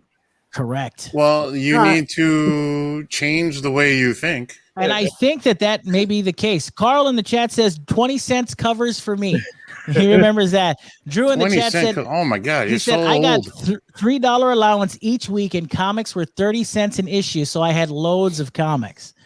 Yeah, and I completely agree. My love of comics, like I said, has come from my dad, but also my older brother, who was a huge collector, loved comic books. And you read them. You never just. I mean, I love the collectors because they gonna buy issue one. He read them, and they kind of keeping the industry going. Because this collector's market is I don't even understand all of that. But I mean, I remember like my comics, you can read like it's all creased and wrinkled because I can and like I love that. I cannot. They've got the three, the two vertical folds from stuffing them in the back pocket. And pages have dog ears on them and stuff like that. I sell my comic to everybody, but I know the people that they're not going to even read them. They're just gonna buy issue one, and I of course I like make the sale, but in my heart, oh man, I really wish you would read them. You know what I mean? Maybe you should make one cheaper. And maybe that's the problem. Maybe make one cheaper. That way you have one. Here's your collectible, and here's one for you to read. DJ, here's a question for you because you're a creator just like Todd is. Well, I don't know if he's a little higher caliber. All right, listen, DJ, your success with Kukui Project. I mean, your success with Exilian. My question is that what if you were to experiment being a comic creator? What if you were to experiment with something that was just digital and you could only get it digital, no book? I'll be down. Would that be something that would be? I love the initial jump, and then he's like, "I don't know." Yeah, let me say this. Before I did Exilian, I did a webcomic called Spy 16, and Spy 16 was just on the web. You know what I mean? And the comments and we had like I don't know the numbers, but it was in the 20K plus in just people coming on the site, right? And that was what gave me the fuel to go make my own comics. If this web comic can bring, and I think it was like 30,000 people logging on because you can read your analytics, right? So so it wasn't just me. Was the writer was Tim? Forget his name, but cool guy. He's living a while. But he Tim wrote Burton. Spy 16, and he was every week was like a newsletter. Was like you know what I mean. So he was interacting with the fans that was logging on, and he would always every week he would show us numbers going, and he would even share them to sites that would pirate us. Whoa! And he was fine because it was free advertising. That's what he looked at. Pirating was and so it kind of changed my mind about pirating. You know what I mean? And so it's like, but still, you can use those numbers. Like people go get them. You know what I mean? And the numbers are going up and up and up. And we did this for 4 issues, and I think we did them for like 1 year, 1 or 2 years, and was just digital until we got issue 1 in print, and we only get issue 1 in print. And so actually, the best numbers we did was all the digital stuff that was free. That's what I'm talking about. Like as the creator, now I just working for love. You know what I mean? Right. Speaking And of I love creative, working, but I kind of just work for love. You know what I mean? speaking of creative geniuses, Nobuyuki's in the chat, and Nobuyuki says consumer slash collector culture is a big part of the problem. No matter what happens, someone is going to complain, which is very true. I mean, you're always going to have people that just moan and groan about something, right? This is my take. I mean, this industry gets so many different little pockets that people or categories that people fall into, and people get mad at other categories, and it's like, just let them be. And yeah, it might be part of the problem and all of these things, but you cannot get rid of them. So the collectors,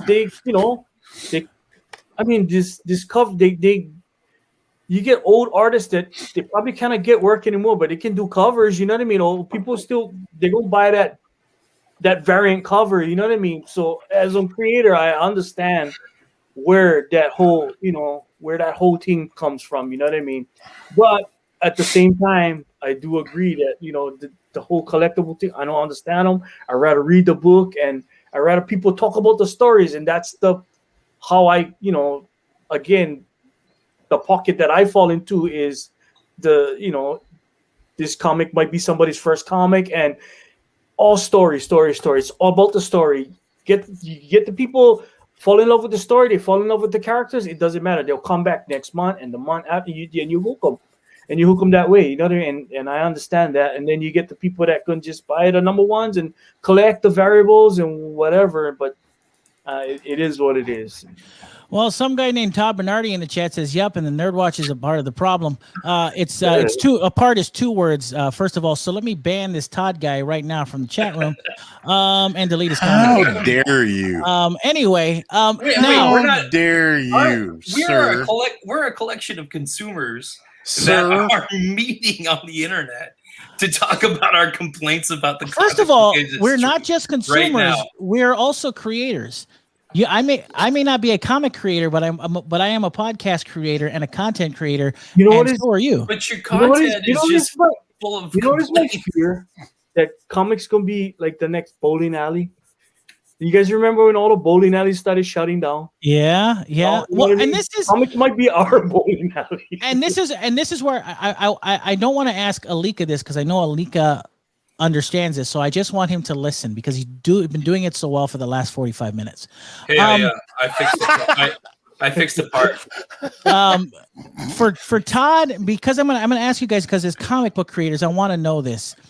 Yeah. Alika has been singing the praises, not just him, but many like him. Massholes, I like to call them. Many like him are singing the praises of Bad Idea Comics.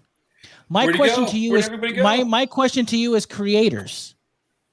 Is Bad Idea Comics the way of the future? What is Bad Idea? I know it's actually a good idea, but what is the motto about Bad Idea Comics again? I know they only have like 100 or 150 stores. They're a limited distribution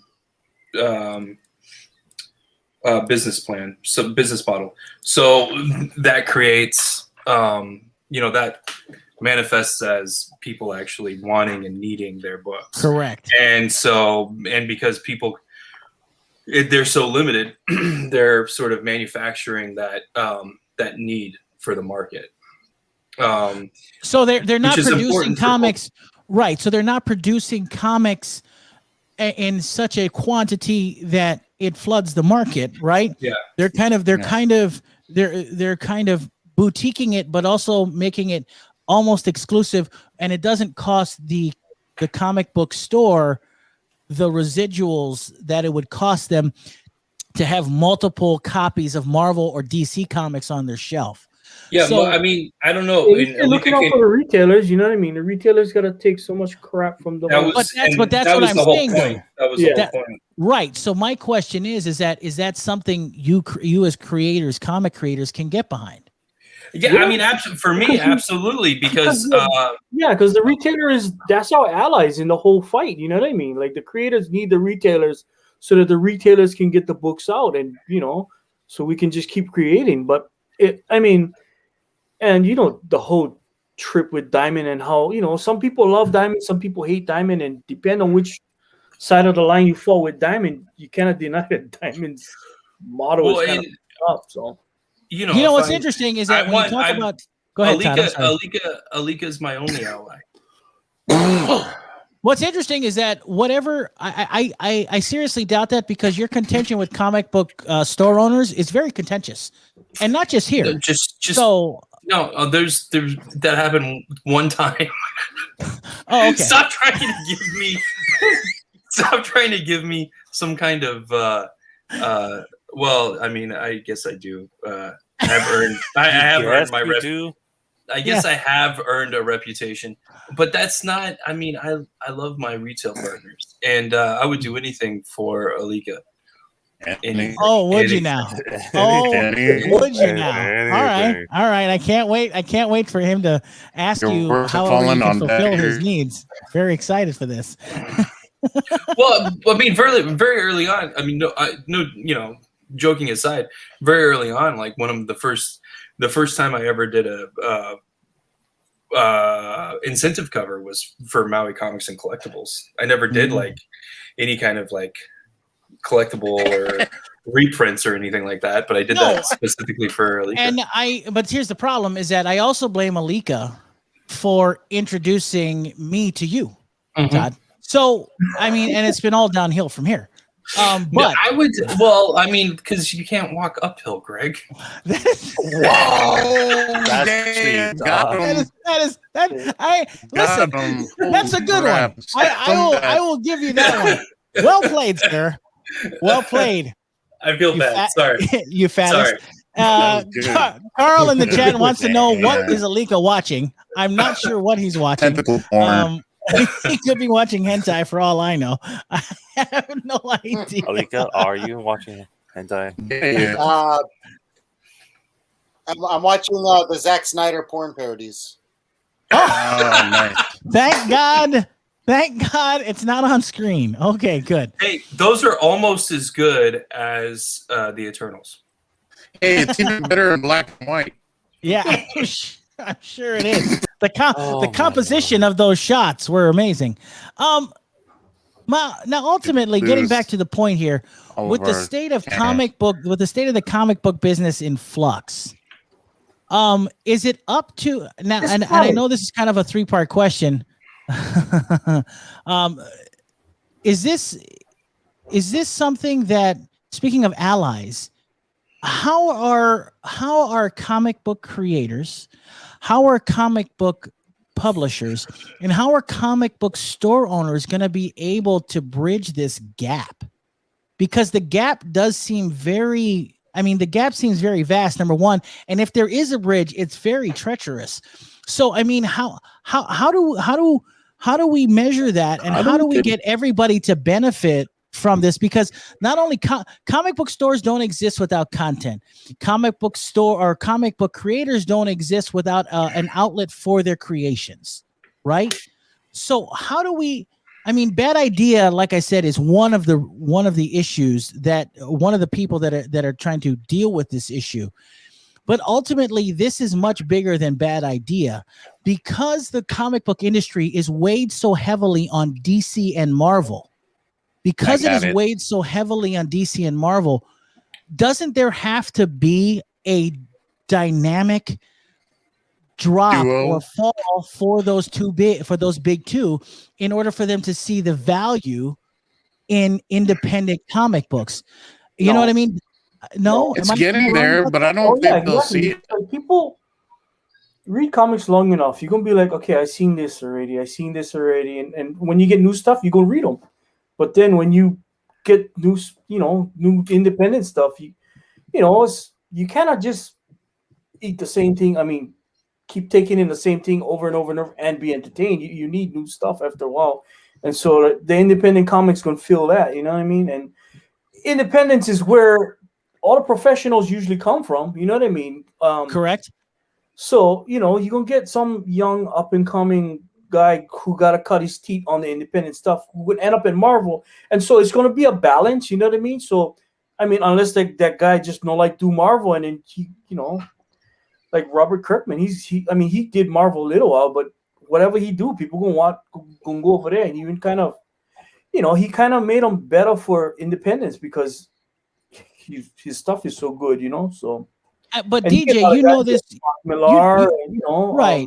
So but you know this too, you know? is because you've had success with independent comics, not with just Exilian, but of course we had Chris Carvalho on a couple of weeks ago, and his comic, once again, every time he puts it up on Kickstarter, it blows up, right?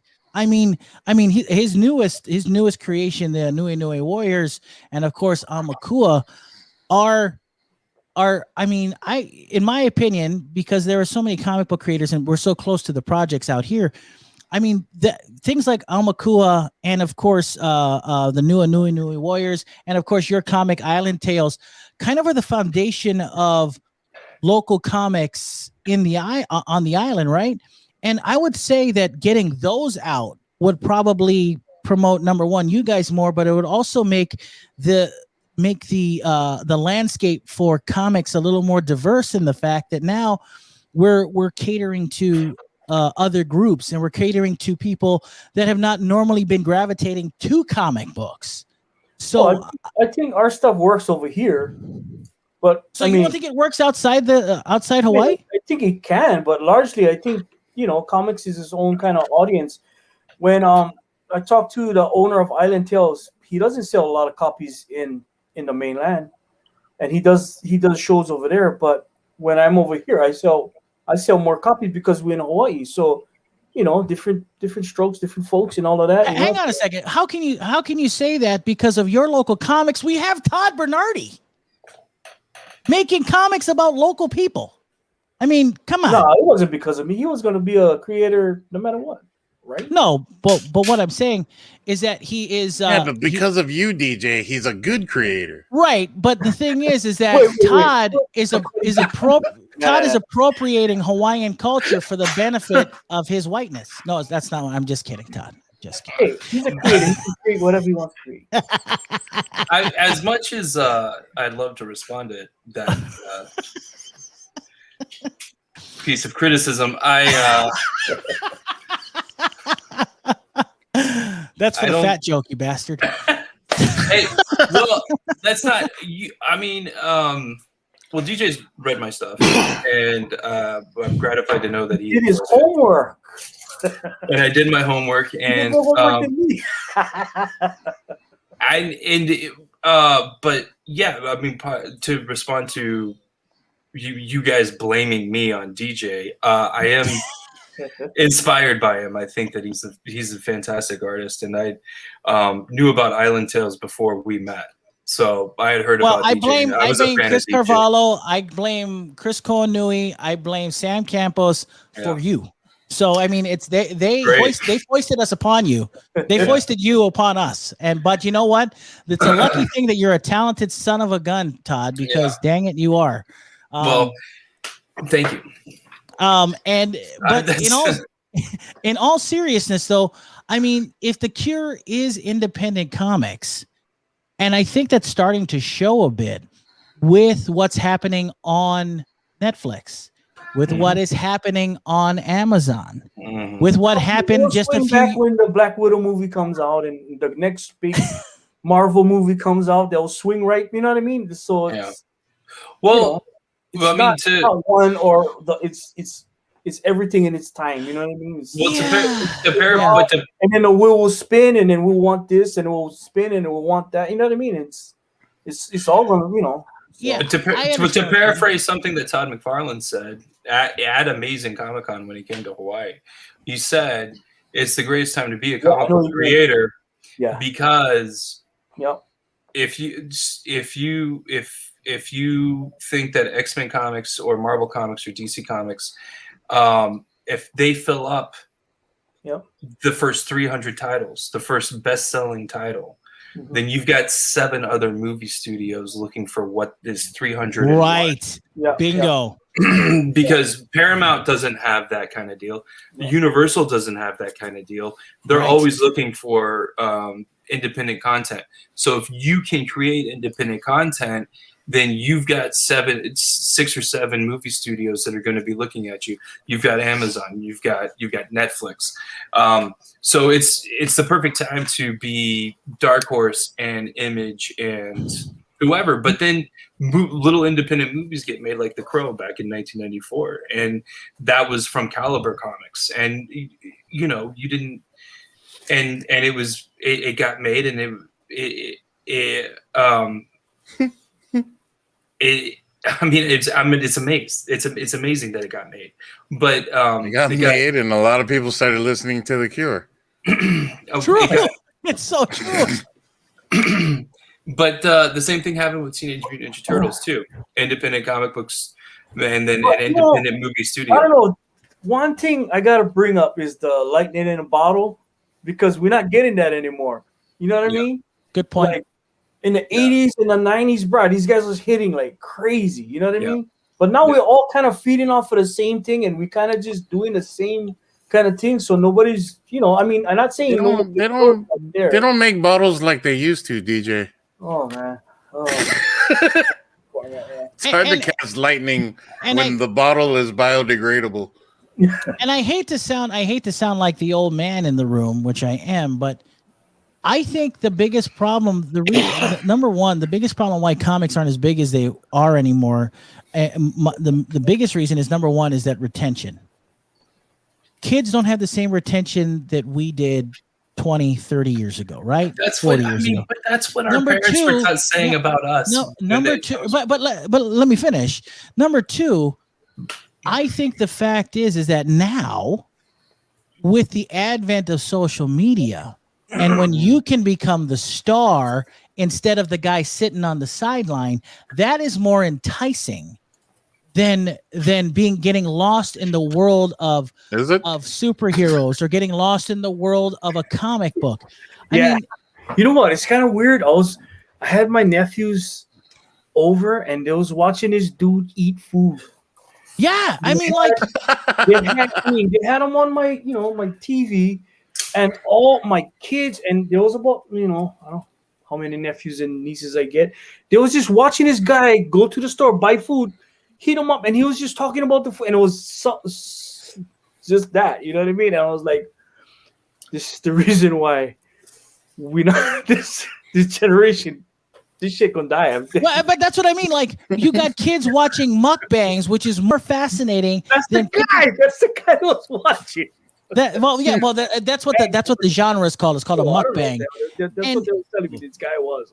And it makes more sense that's more entertainment than flipping through a book. And I think that's lost. I think we found it, guys. What? We need someone to read on the camera the comic and talk about the comic book while he eats spicy. We'll call it 6 guys in a mukbang. Yeah, right. I'm sure we'll be on the front page of Pornhub in no time. Or we all sit in a Boston cream pie and read the book. Gross. Or it's part of the audience, and we could be NERDWatch presents 2 girls in a mukbang. I mean, I want to watch guys eat. Okay. I don't want somebody feeding me comics. That is very sexist of you, Mr. Elon says that's Mr. genius. Bernardi. I completely agree. It is kind of genius. I gotta say, we've been discussing some very heavy topics tonight, or the very heavy topic of the comic book industry. It is hard. It is very hard to. It's very hard to comprehend that comics aren't what they used to be, and with the death, and I say that, and I say that sadly, with the death of like Gecko Books, and the death of comic book stores around the country, it seems like comics don't have the same staying power as they used to. So when you see your local comic book store go away, you almost feel as if this medium is not what it was meant to be, or isn't what it used to be anymore. No, I think that I think that we're probably you're talking about this, and all the wrong ways. I feel like it's going to be around for a long time. Yeah. Nobody is sounding the death knell for comic books. Sure. Nobody here is convinced that you're not going to be able to walk into a place and buy a comic book, in the future. I think that everybody wants to talk.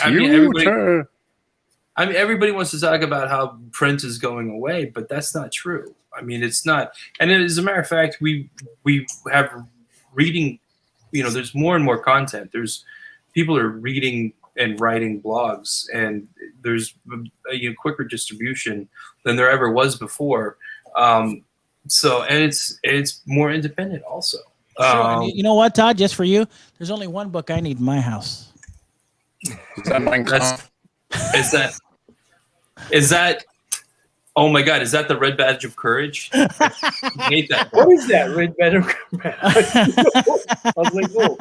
It's only one book I need. And let me start. Wait, is it in English? I got the blue version. Oh, very good. Got the blue variant. Thank you, DJ. I appreciate that. But I think, and like I said, I don't think anybody's hailing the death knell, because I sure am not. But when you look around, it seems like I totally am. It seems like time, really. Every time we talk about comic books, and every time we talk to Alika about where the comic book industry is, it's like the comic book industry keeps constantly being kicked in the nuts. And it's like you get guys writing about this stuff, and maybe nuts. Yeah, and I guess, maybe that's why we're gravitating, or why the comic book industry is gravitating. Camera went down because he got kicked in the nuts. Well, maybe that's why the comic book industry is gravitating towards the NFT model of digital profit. Maybe. I hope not. I mean, it kind of is, but I don't know anything about that. It's true. It's true. It's way too early. Carl in the chat says Gecko Books. He said, I got about 1/3 of my collection from them back in the 90s, which is about right. We used to visit there every single Wednesday for New Comic Book Wednesday when I lived on Oahu. Was Gecko Books. I never knew Gecko Books existed until I started doing the cons. But if I knew, I would have been there. But I used to love jellies back in the days. Jellies. Gecko. The reason why I picked geckos over jellies, no disrespect to jellies by any stretch, is geckos was more intimate. And I could talk to the guys behind the counter. I wish I met Ted way earlier, man. Ted and his crew were amazing, and I could talk comics with them. And I remember, I remember specifically going in there to buy the Superman death comic, because that was one that I was super excited about. And then I was super excited about the Superman Life comic, and which turned into crap. But ultimately, those are memories that will stick with me forever. And those are memories that will stick with me until I die. But it seems that those memories are fading. And I think that I guess ultimately my last question for the night for you guys is that, with old dogs like us, how do we keep this medium alive? I'm not that old. Well, I'm not just talking about age. I'm talking about what the things that we consume. How do we keep the medium of comics alive? How do we bring people into this? Why? I mean, make it cheaper, make it accessible. Right, but I mean, you could, which I completely understand. But I mean, getting DJ's kids into this. I mean, how do make them cheap so that DJ can afford to buy them? Well, no. So wait, DJ. I mean, DJ is as a comic book creator and as somebody who really appreciates the medium. Think about the classics in literature. I mean, if we're going to talk about comics, let's talk about the classics, and a few of them come to mind. With modern comics, you've got Watchmen, you've got Mouse, you've got The Dark Knight Returns, and Watchmen regularly sells millions of copies a year. Correct. Could you rewind that? Like, my feed just completely cut out. The last thing I got was think about classic literature, and then the whole feed went down. Oh, he was saying he was saying thinking of classic literature, and he's talking about how the Watchmen sells a lot of copies every year. Yeah. No. You gotta rewind because G's throwing him off. Okay, go ahead. I know the point you're trying to make, Todd. Go ahead. Well, if Phormat's still there, and if Phormat's still listening, like there are books out there that propel the book industry. Anything by Faulkner, or in American literature, we're talking. Yeah, so there are books that are evergreen, is what I'm saying. Yeah, evergreen. Yeah. And so in American comics, it's Watchmen, it's The Dark Knight Returns, it's Mouse, it's maybe something like Black Hole.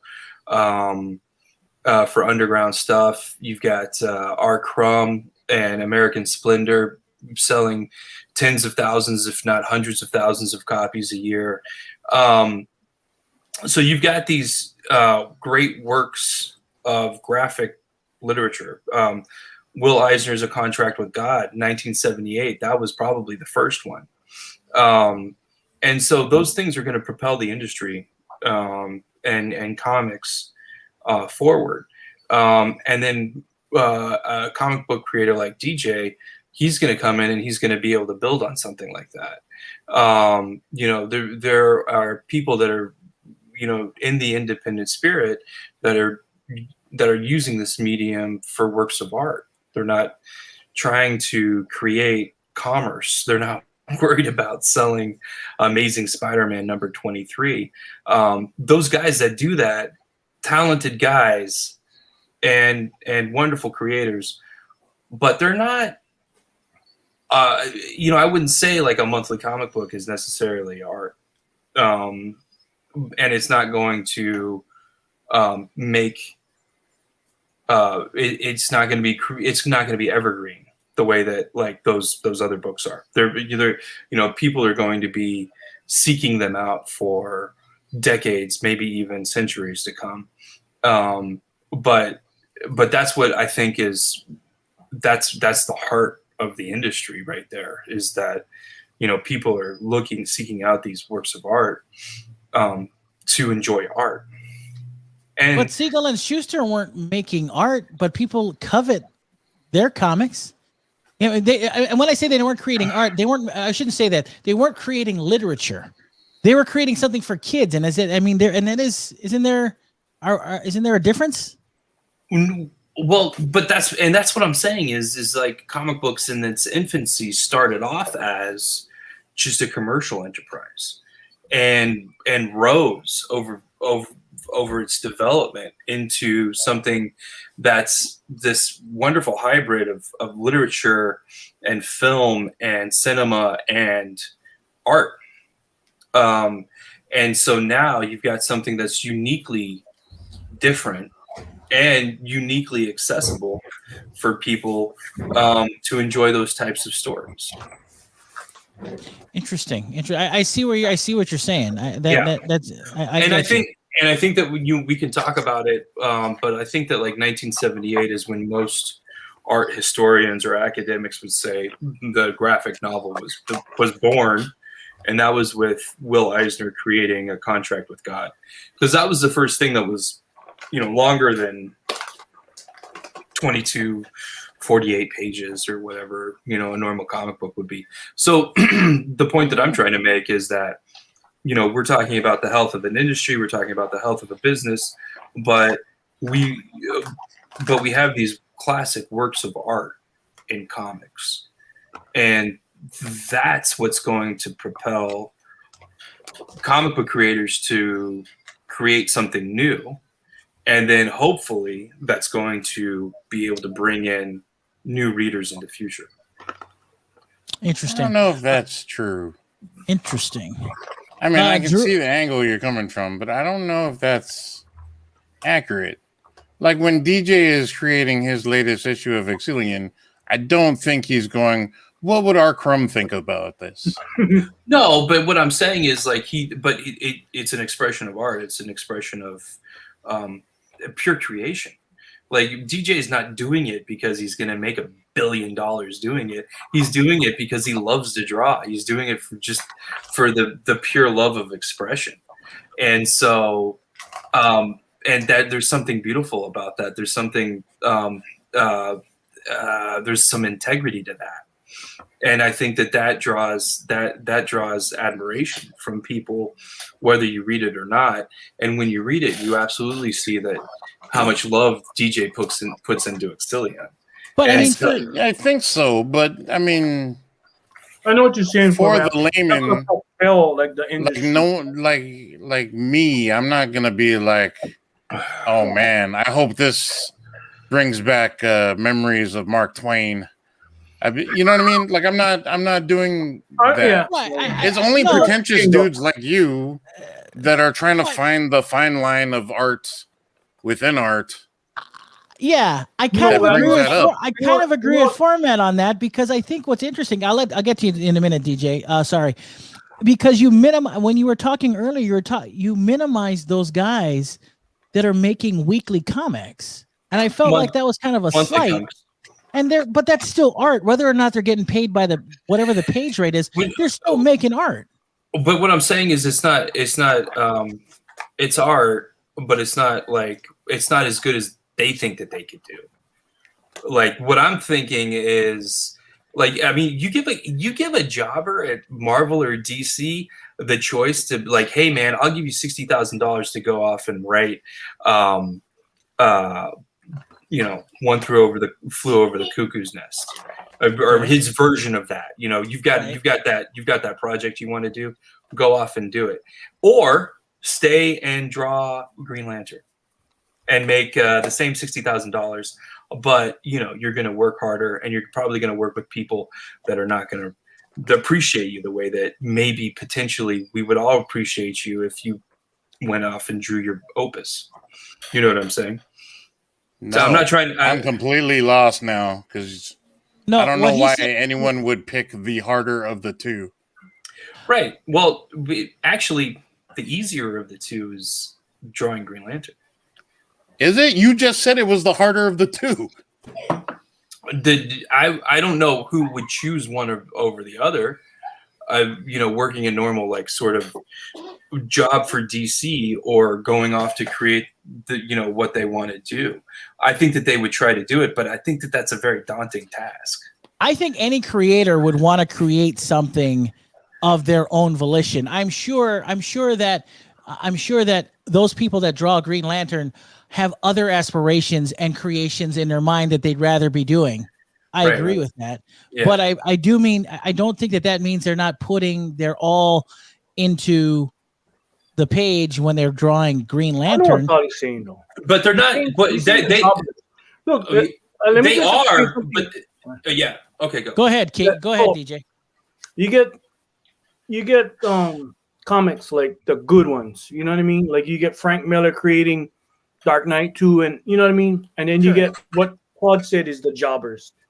And these are the guys that is grinding them out, you know what I mean? And and no disrespect to those guys, because those guys they're working as hard as they gotta work. But correct. In today's I don't know what you call them, but the climate today is different. Like, you can get everything done digitally and get those working, and it's good work, you know what I mean? It's good, but at the end, you're still working for Marvel, and you're still working for DC. Not to, you know what I mean? Everything is manufactured, and if you wasn't there, somebody else would be there. And that they're just, it's all the things that the image creators was fighting for. They're not, and then you get the Alan Moore and what's his name, creating Watchmen, and you get, Frank Miller creating Sin City, and you get, you know what I mean, or 300, and these evergreen books. And there's a difference between evergreen books and the monthly grind books. Not saying the monthly grind books cannot be an evergreen book, but largely speaking, and right. but I mean, those books that you're talking about. Wait. Oh, okay. Oh, okay. All of that is just to say that, with that comparison in mind, Sure. Todd is just saying that, the things that is left behind, like those evergreen books is left behind. Those things will inspire new creators to come and create new things, and that's what he's saying. That's how the industry can live, is by, those awesome, whatever it is, inspiring the next generation or the next artist, and he creates something and he contributes into the comics industry. You know what I mean? But to be fair, I don't know what evergreen means. But to be fair, evergreen means, if you like, okay, so like Watchmen is evergreen. Every time you print, you can't say that, dude. You can't just be like, oh, this is the definition. Watchmen is the definition. I don't know what that means. He was going to go into I don't think it's a definition. I need a definition. That's what I want. Okay. It's evergreen? Found in the dictionary, but because I'm looking at it. I'm looking at it right now. I'm scrolling through, and there is no evergreen in the dictionary. So what is evergreen? Tell me what that is. No, I'm not gonna tell you. I'll leave you in your freaking unbelief. No, what I want to understand what you guys are talking about. Maybe I'm not understanding because I don't know the terms you guys are using. It's clear that evergreen means something that's going to sell every time you print it. Right. So and Watchmen is an always example of that. Essentially evergreen means something that's always interesting. Right. It's always interesting. It's like evergreen means it's enduring. It lasts. That's what that means. So that means that comics from Frank Miller last. They enduring the test of time. No, Watchmen. Every time you print that book, people are gonna buy it. The green is the money. It's a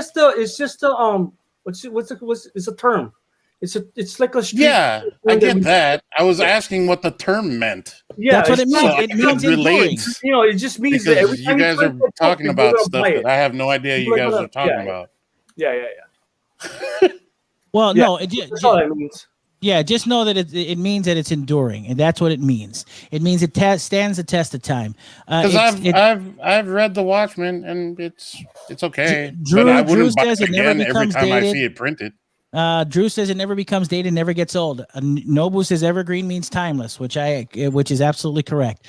Yeah, thank you, chat.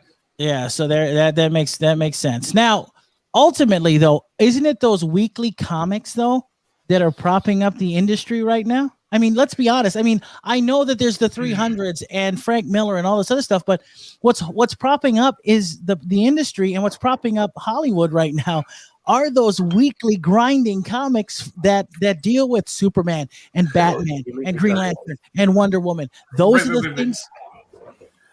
Right. I mean, I understand that. I understand what you're saying right now, but like there's people from the book publishing side of things that are selling more copies per month than all of Marvel Comics combined. You know, like Dave. Like who? The Dogman guy. Who? The Dogman guy? Dave Pelkey or Raina Telgemeier. Those guys outsell single issues of comics all the time. Smile sells millions of copies every year. You know, like going back to my original point is that when you find one of these works of art and they do stay in print and then they get printed and they're being bought, you know, in the tens of thousands every month, that's also that I'm not saying that's we should hang our hat on that or that's the way that we should do business or anything, but I'm saying that is also indicative of a healthy industry. So there's no problem with comics. Not like the way that G wants to say it, sell it, you know. Well, but that's what I'm saying though. For as in the tank apparently as the big two are, right? The only thing that is propping up Hollywood and the comic industry right now are those weekly comics. You know, and that's if Marvel Comics decided to stop printing weekly comics tomorrow they would have 40 years worth of movies from based on. No, I completely agree with you, and I completely understand where you're coming from on that. I completely get it. I'm talking strictly in the sense of the industry in and of itself, which you guys are a part of. The industry is big. Yeah, the industry. I think that the industry is. There's a lot of examples where the industry is bigger than just Marvel or DC. Right. You're talking about the what is it called? The main. Big two. The big two. Yeah. And that's my point is that how many people, I mean, that are in the outside of us know who IDW is, or Boom Studios, or Dark Horse Comics, or I have no idea. That's what I mean. That's what I mean. What you're talking about. I mean, like, if you want to talk about IDW, like, just how many people know about Transformers? No, I get that, but the first thing that comes to mind. So that's how many people that know about IDW. Right, but the first thing that comes to mind is, but that doesn't. I didn't know about IDW before I learned about Transformers, and that's I didn't know about IDW until Alika opened his shop. And that's what I mean. Obviously, those independent creators aren't getting the proper voice that they need in the industry, right? Don't you think?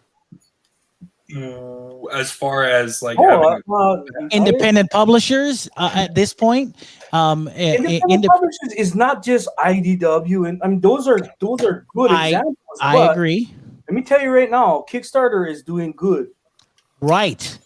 And that has nothing to do with the business model that we're talking about, right? And that has nothing to do with labels. Next is Kickstarter because it's crowdfunding. Right. People just and whoever. They gravitate to the content. You go straight to the person creating it. Boom, you get your book. You know what I mean? So what I'm hearing is there's no issues with the comic industry at all. No, that's what you everything's like. Great. You like here only what you like here because you just. I want to hear what you're trying to tell me. No, you. And everything we've said, you've countered. You've had a counter with. Just hear what you like here and keep saying there's no problem. No, no. What I think. So is there a problem with comics? Huh? Is there a problem with the comics industry? I don't know. You tell me.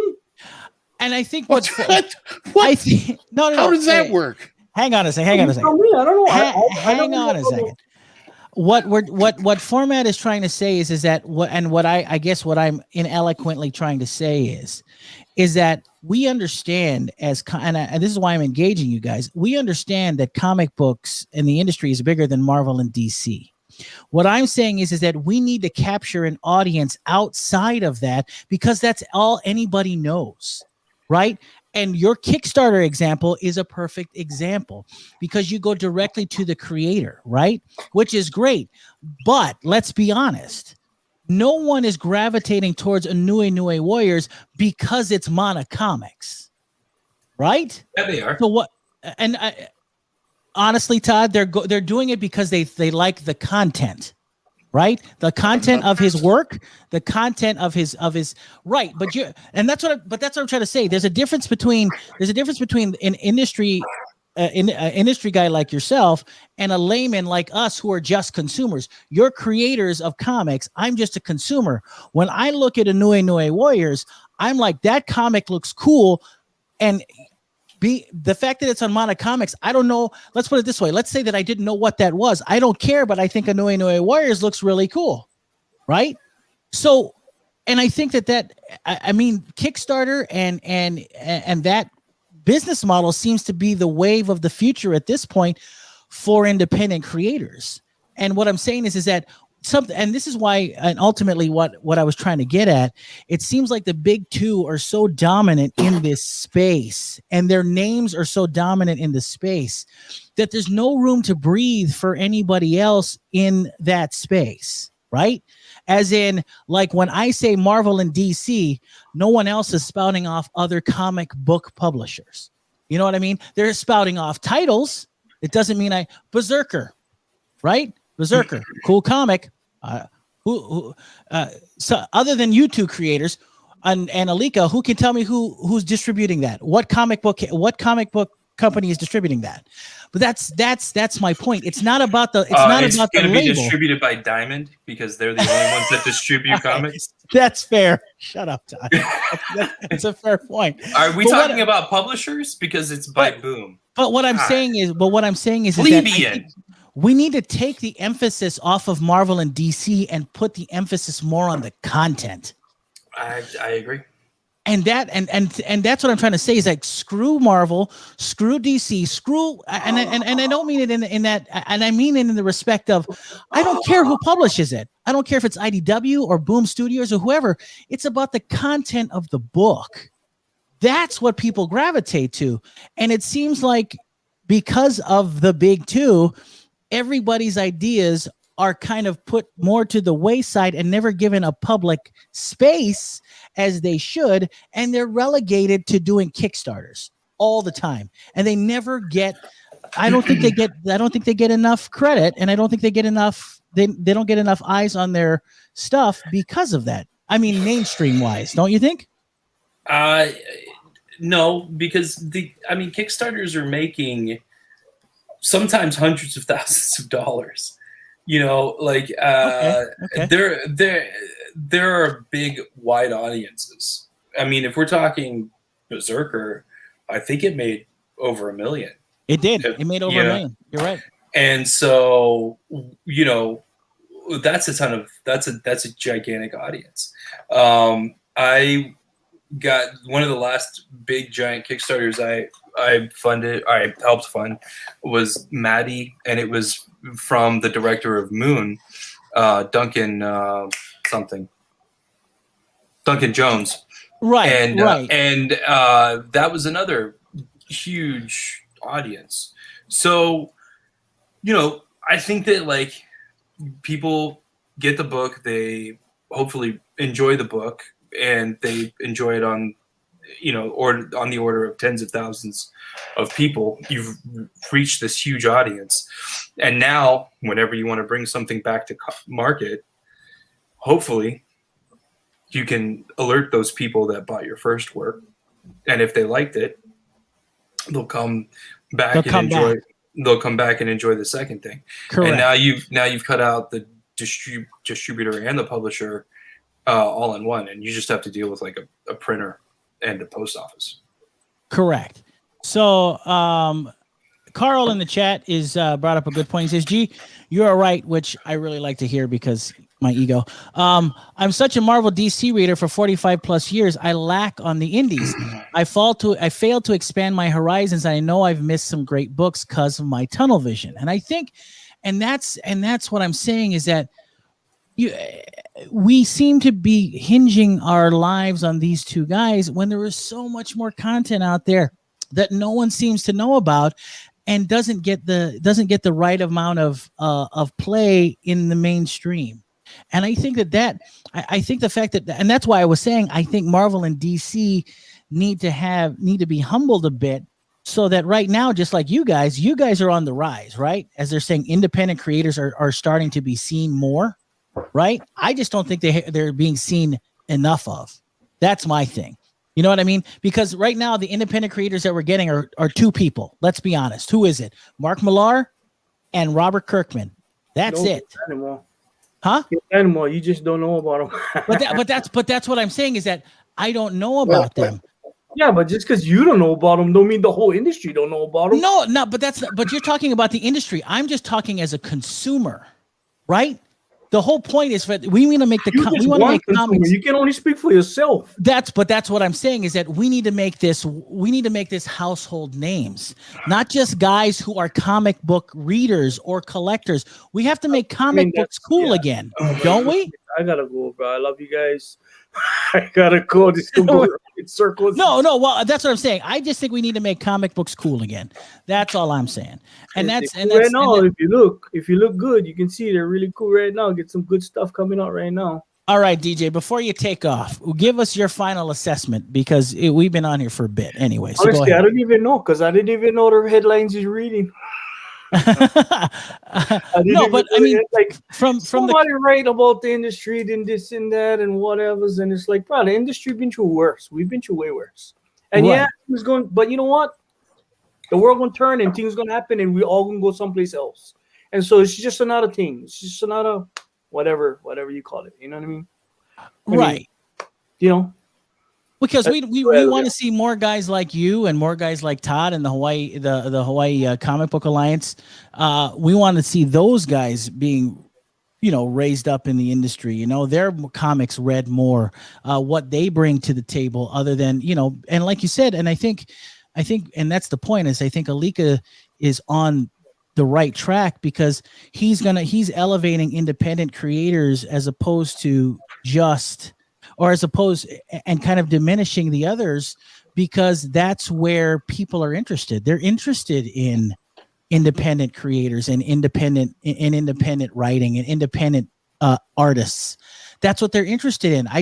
It almost feels like without guys like the comic book stores, how is that my ultimate question is, how is that word going to get out if there are no stores? And if they're doing these things to guys like Alika and all these small stores, where does that voice go? Your biggest allies, as we call them. That's what I'm worried about when we talk about the state of the comic book business in the industry, because without guys like Alika who run the shops and get the word out, I mean, where do we go? How do independent creators get out there and put their names out there without these shops? And if guys like Diamond and Random House make it harder for him to get comics, then what are we supposed to do as consumers of these comics? So that was ultimately kind of my question this evening, as far as that goes. I really was concerned when I had read the report today of what was happening with the business, as it were, and that's what I was really afraid of and worried of, because I gotta read that thing, honestly. I don't even know. Well, have Alika send it to you, because it is fascinating what they're putting independent comic book stores through. And if Alika will want to express that, what hoops they're making them jump through, and at the cost in which they're doing it, they're not making comic books accessible, and that's a huge problem. That's exactly what I'm saying. Yeah. So I mean, Alika, if you wanted to jump in really quick, if you had the time from your hentai, go right ahead.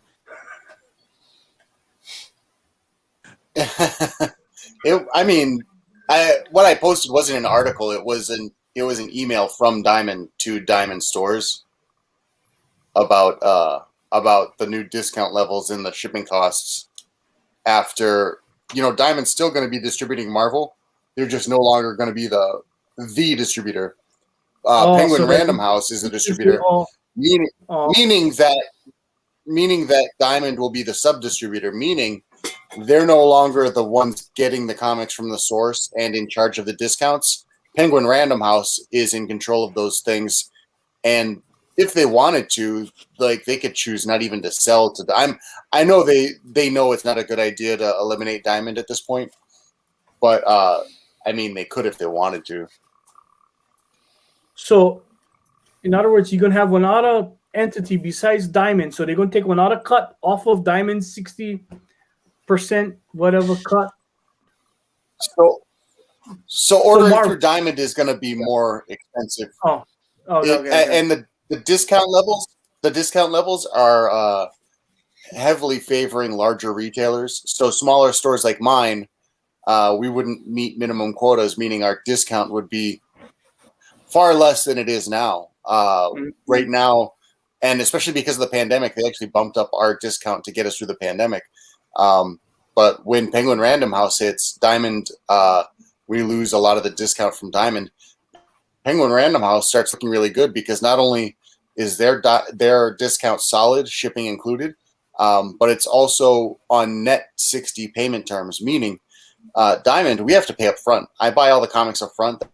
That's why sometimes there's delays. If I fall a few invoices behind, they'll stop shipping my comics, and it's a real hardship on a lot of shops. Net 60, I feel like if Diamond had implemented Net 60, I know they're having a problem getting payments from some stores, but I feel like it would have done more to help stores survive and get by than it would have done to hurt Diamond's bottom line. I think it was very short-sighted on Diamond's part to not ever provide Net 60. I can think of direct examples of stores closing where Net 60 would have prevented them closing. You know what I mean? And then they would have had a comic store selling more comics for them.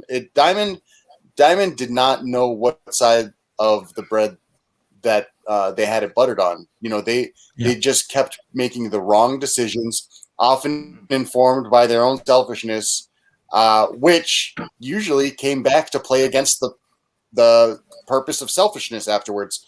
They were doing things that worked against their own selfish interest because they were just not reaching out because they thought they were an island, a monopoly, So that day's over. They're definitely owning up to what's going to happen because of it. They have a market niche, so that makes them safe for the next few years at least. But if Penguin wants them out of there, they're gone. Diamond becomes, the biggest publisher then supporting Diamond is Image, and then what we say has really come to pass, that Image supporting Diamond by itself with exclusivity.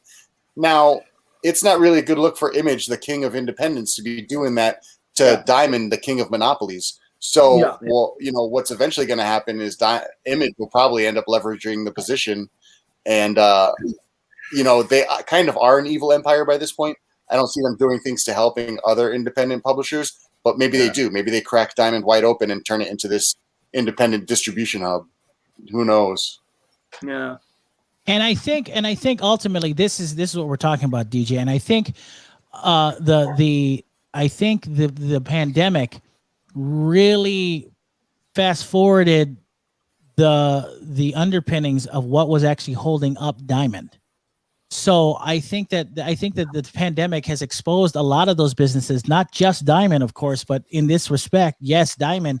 And that's what I'm saying. I mean, even Carl in the chat said, wow, that's effed up, Alika, which does make sense. I completely agree. And this is what I'm talking. And this is essentially the whole crux of what we've been talking about tonight. Like, without guys like Alika and his shop, or like we're talking about, we love you, Alika. We're talking about Hibbs in San Francisco. If these guys decide to do this to these smaller stores because they're favoring the bigger stores, it means that, I mean, the way I look at it, it means that we've lost another avenue to get people excited about comic books. And the only way that Alika is going to be able to prop up his store is with your guys' content. You know what I mean? So that's why you're welcome, Alika. And that's why I'm saying. I also look. I don't know. Yeah, you know. Go ahead, DJ. Go ahead. I also know when you get demand, somebody gonna meet that supply.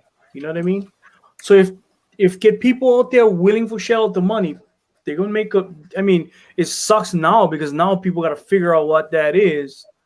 But I mean, I came in probably way late on the conversation, so I never realized all of that at the beginning.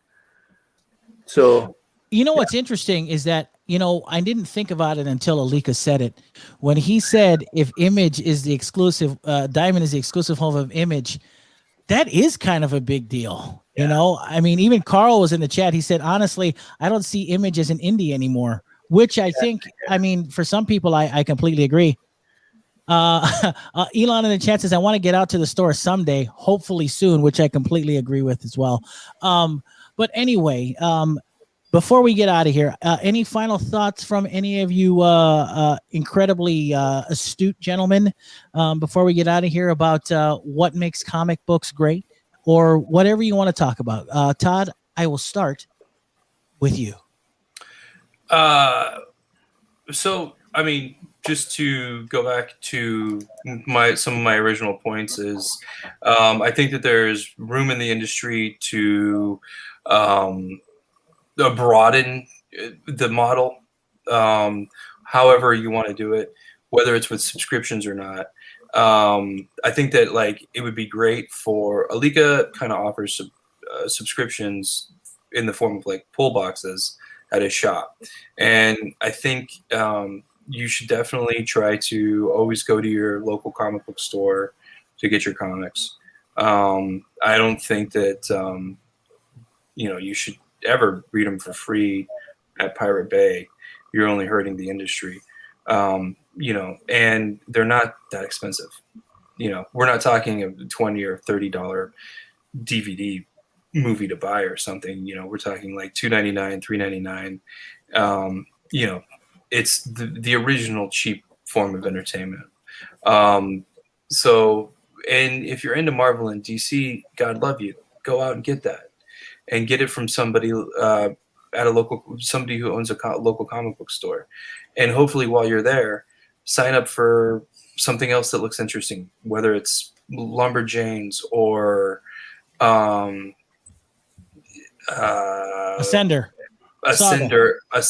Saga, or the last one that I read, which one was really good, was called Asian Detective. All these things are really fantastic, and all of these things are being created purely for the art of it.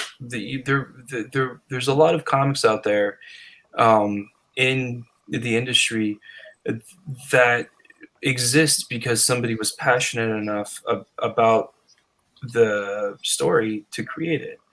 And I can't tell you how many like comics I've read in the last 2 years that I've just been like, my mind's been blown. I've never enjoyed so many stories in such a unique way that I have with comic books. And the pandemic was the litmus test for that. I saw everything. I watched everything. I watched everything on Netflix. I watched everything on Hulu. I watched everything on Amazon. I have HBO Max.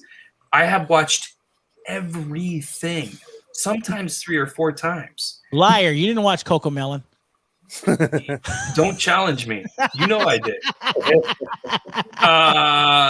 No, I didn't. But that's what I'm saying is like the most exciting original content isn't actually happening on these streaming services right now. The most exciting content you're going to have is in comic books. And as an example, Invincible blew everybody's mind, and it's an amazing animated cartoon. And that comic book happened in 2003. We're talking about an 18-year-old property. So think about Invincible blowing your mind, and then think about what you're going to be watching on Netflix in 20 years. That's what's happening in comic books right now. Yeah. And so if you want actual original, beautiful artwork, get in on the ground floor now in your life. Get it. Yeah, enjoy the comic books that are happening right now. Exactly. And there's something for everybody. Get ahead of the curve. So you mean I'm going to get a superhero stuff? So you're telling me I'm going to get a Netflix Saga series and I don't have to read the book? No.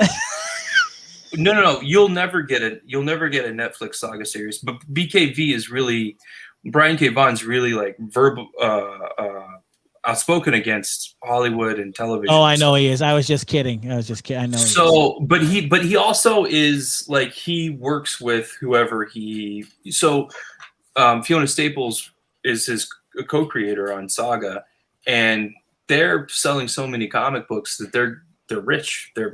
They're very wealthy people. They don't have to sell something. It's like George R.R. Martin. He told everybody in Hollywood no for like 10 or 15 years because he had a bestseller. He was like, no, I bought bacon and eggs this morning. I don't need your money, and that's what Brian K. Vaughan is. But something like Paper Girls, he works with a co-creator named Cliff Chang, and Cliff Chang's like, hey, Brian, let's strike while the iron's hot, and let's go ahead and option this. And so that's why we're getting a Paper Girls television series from Amazon.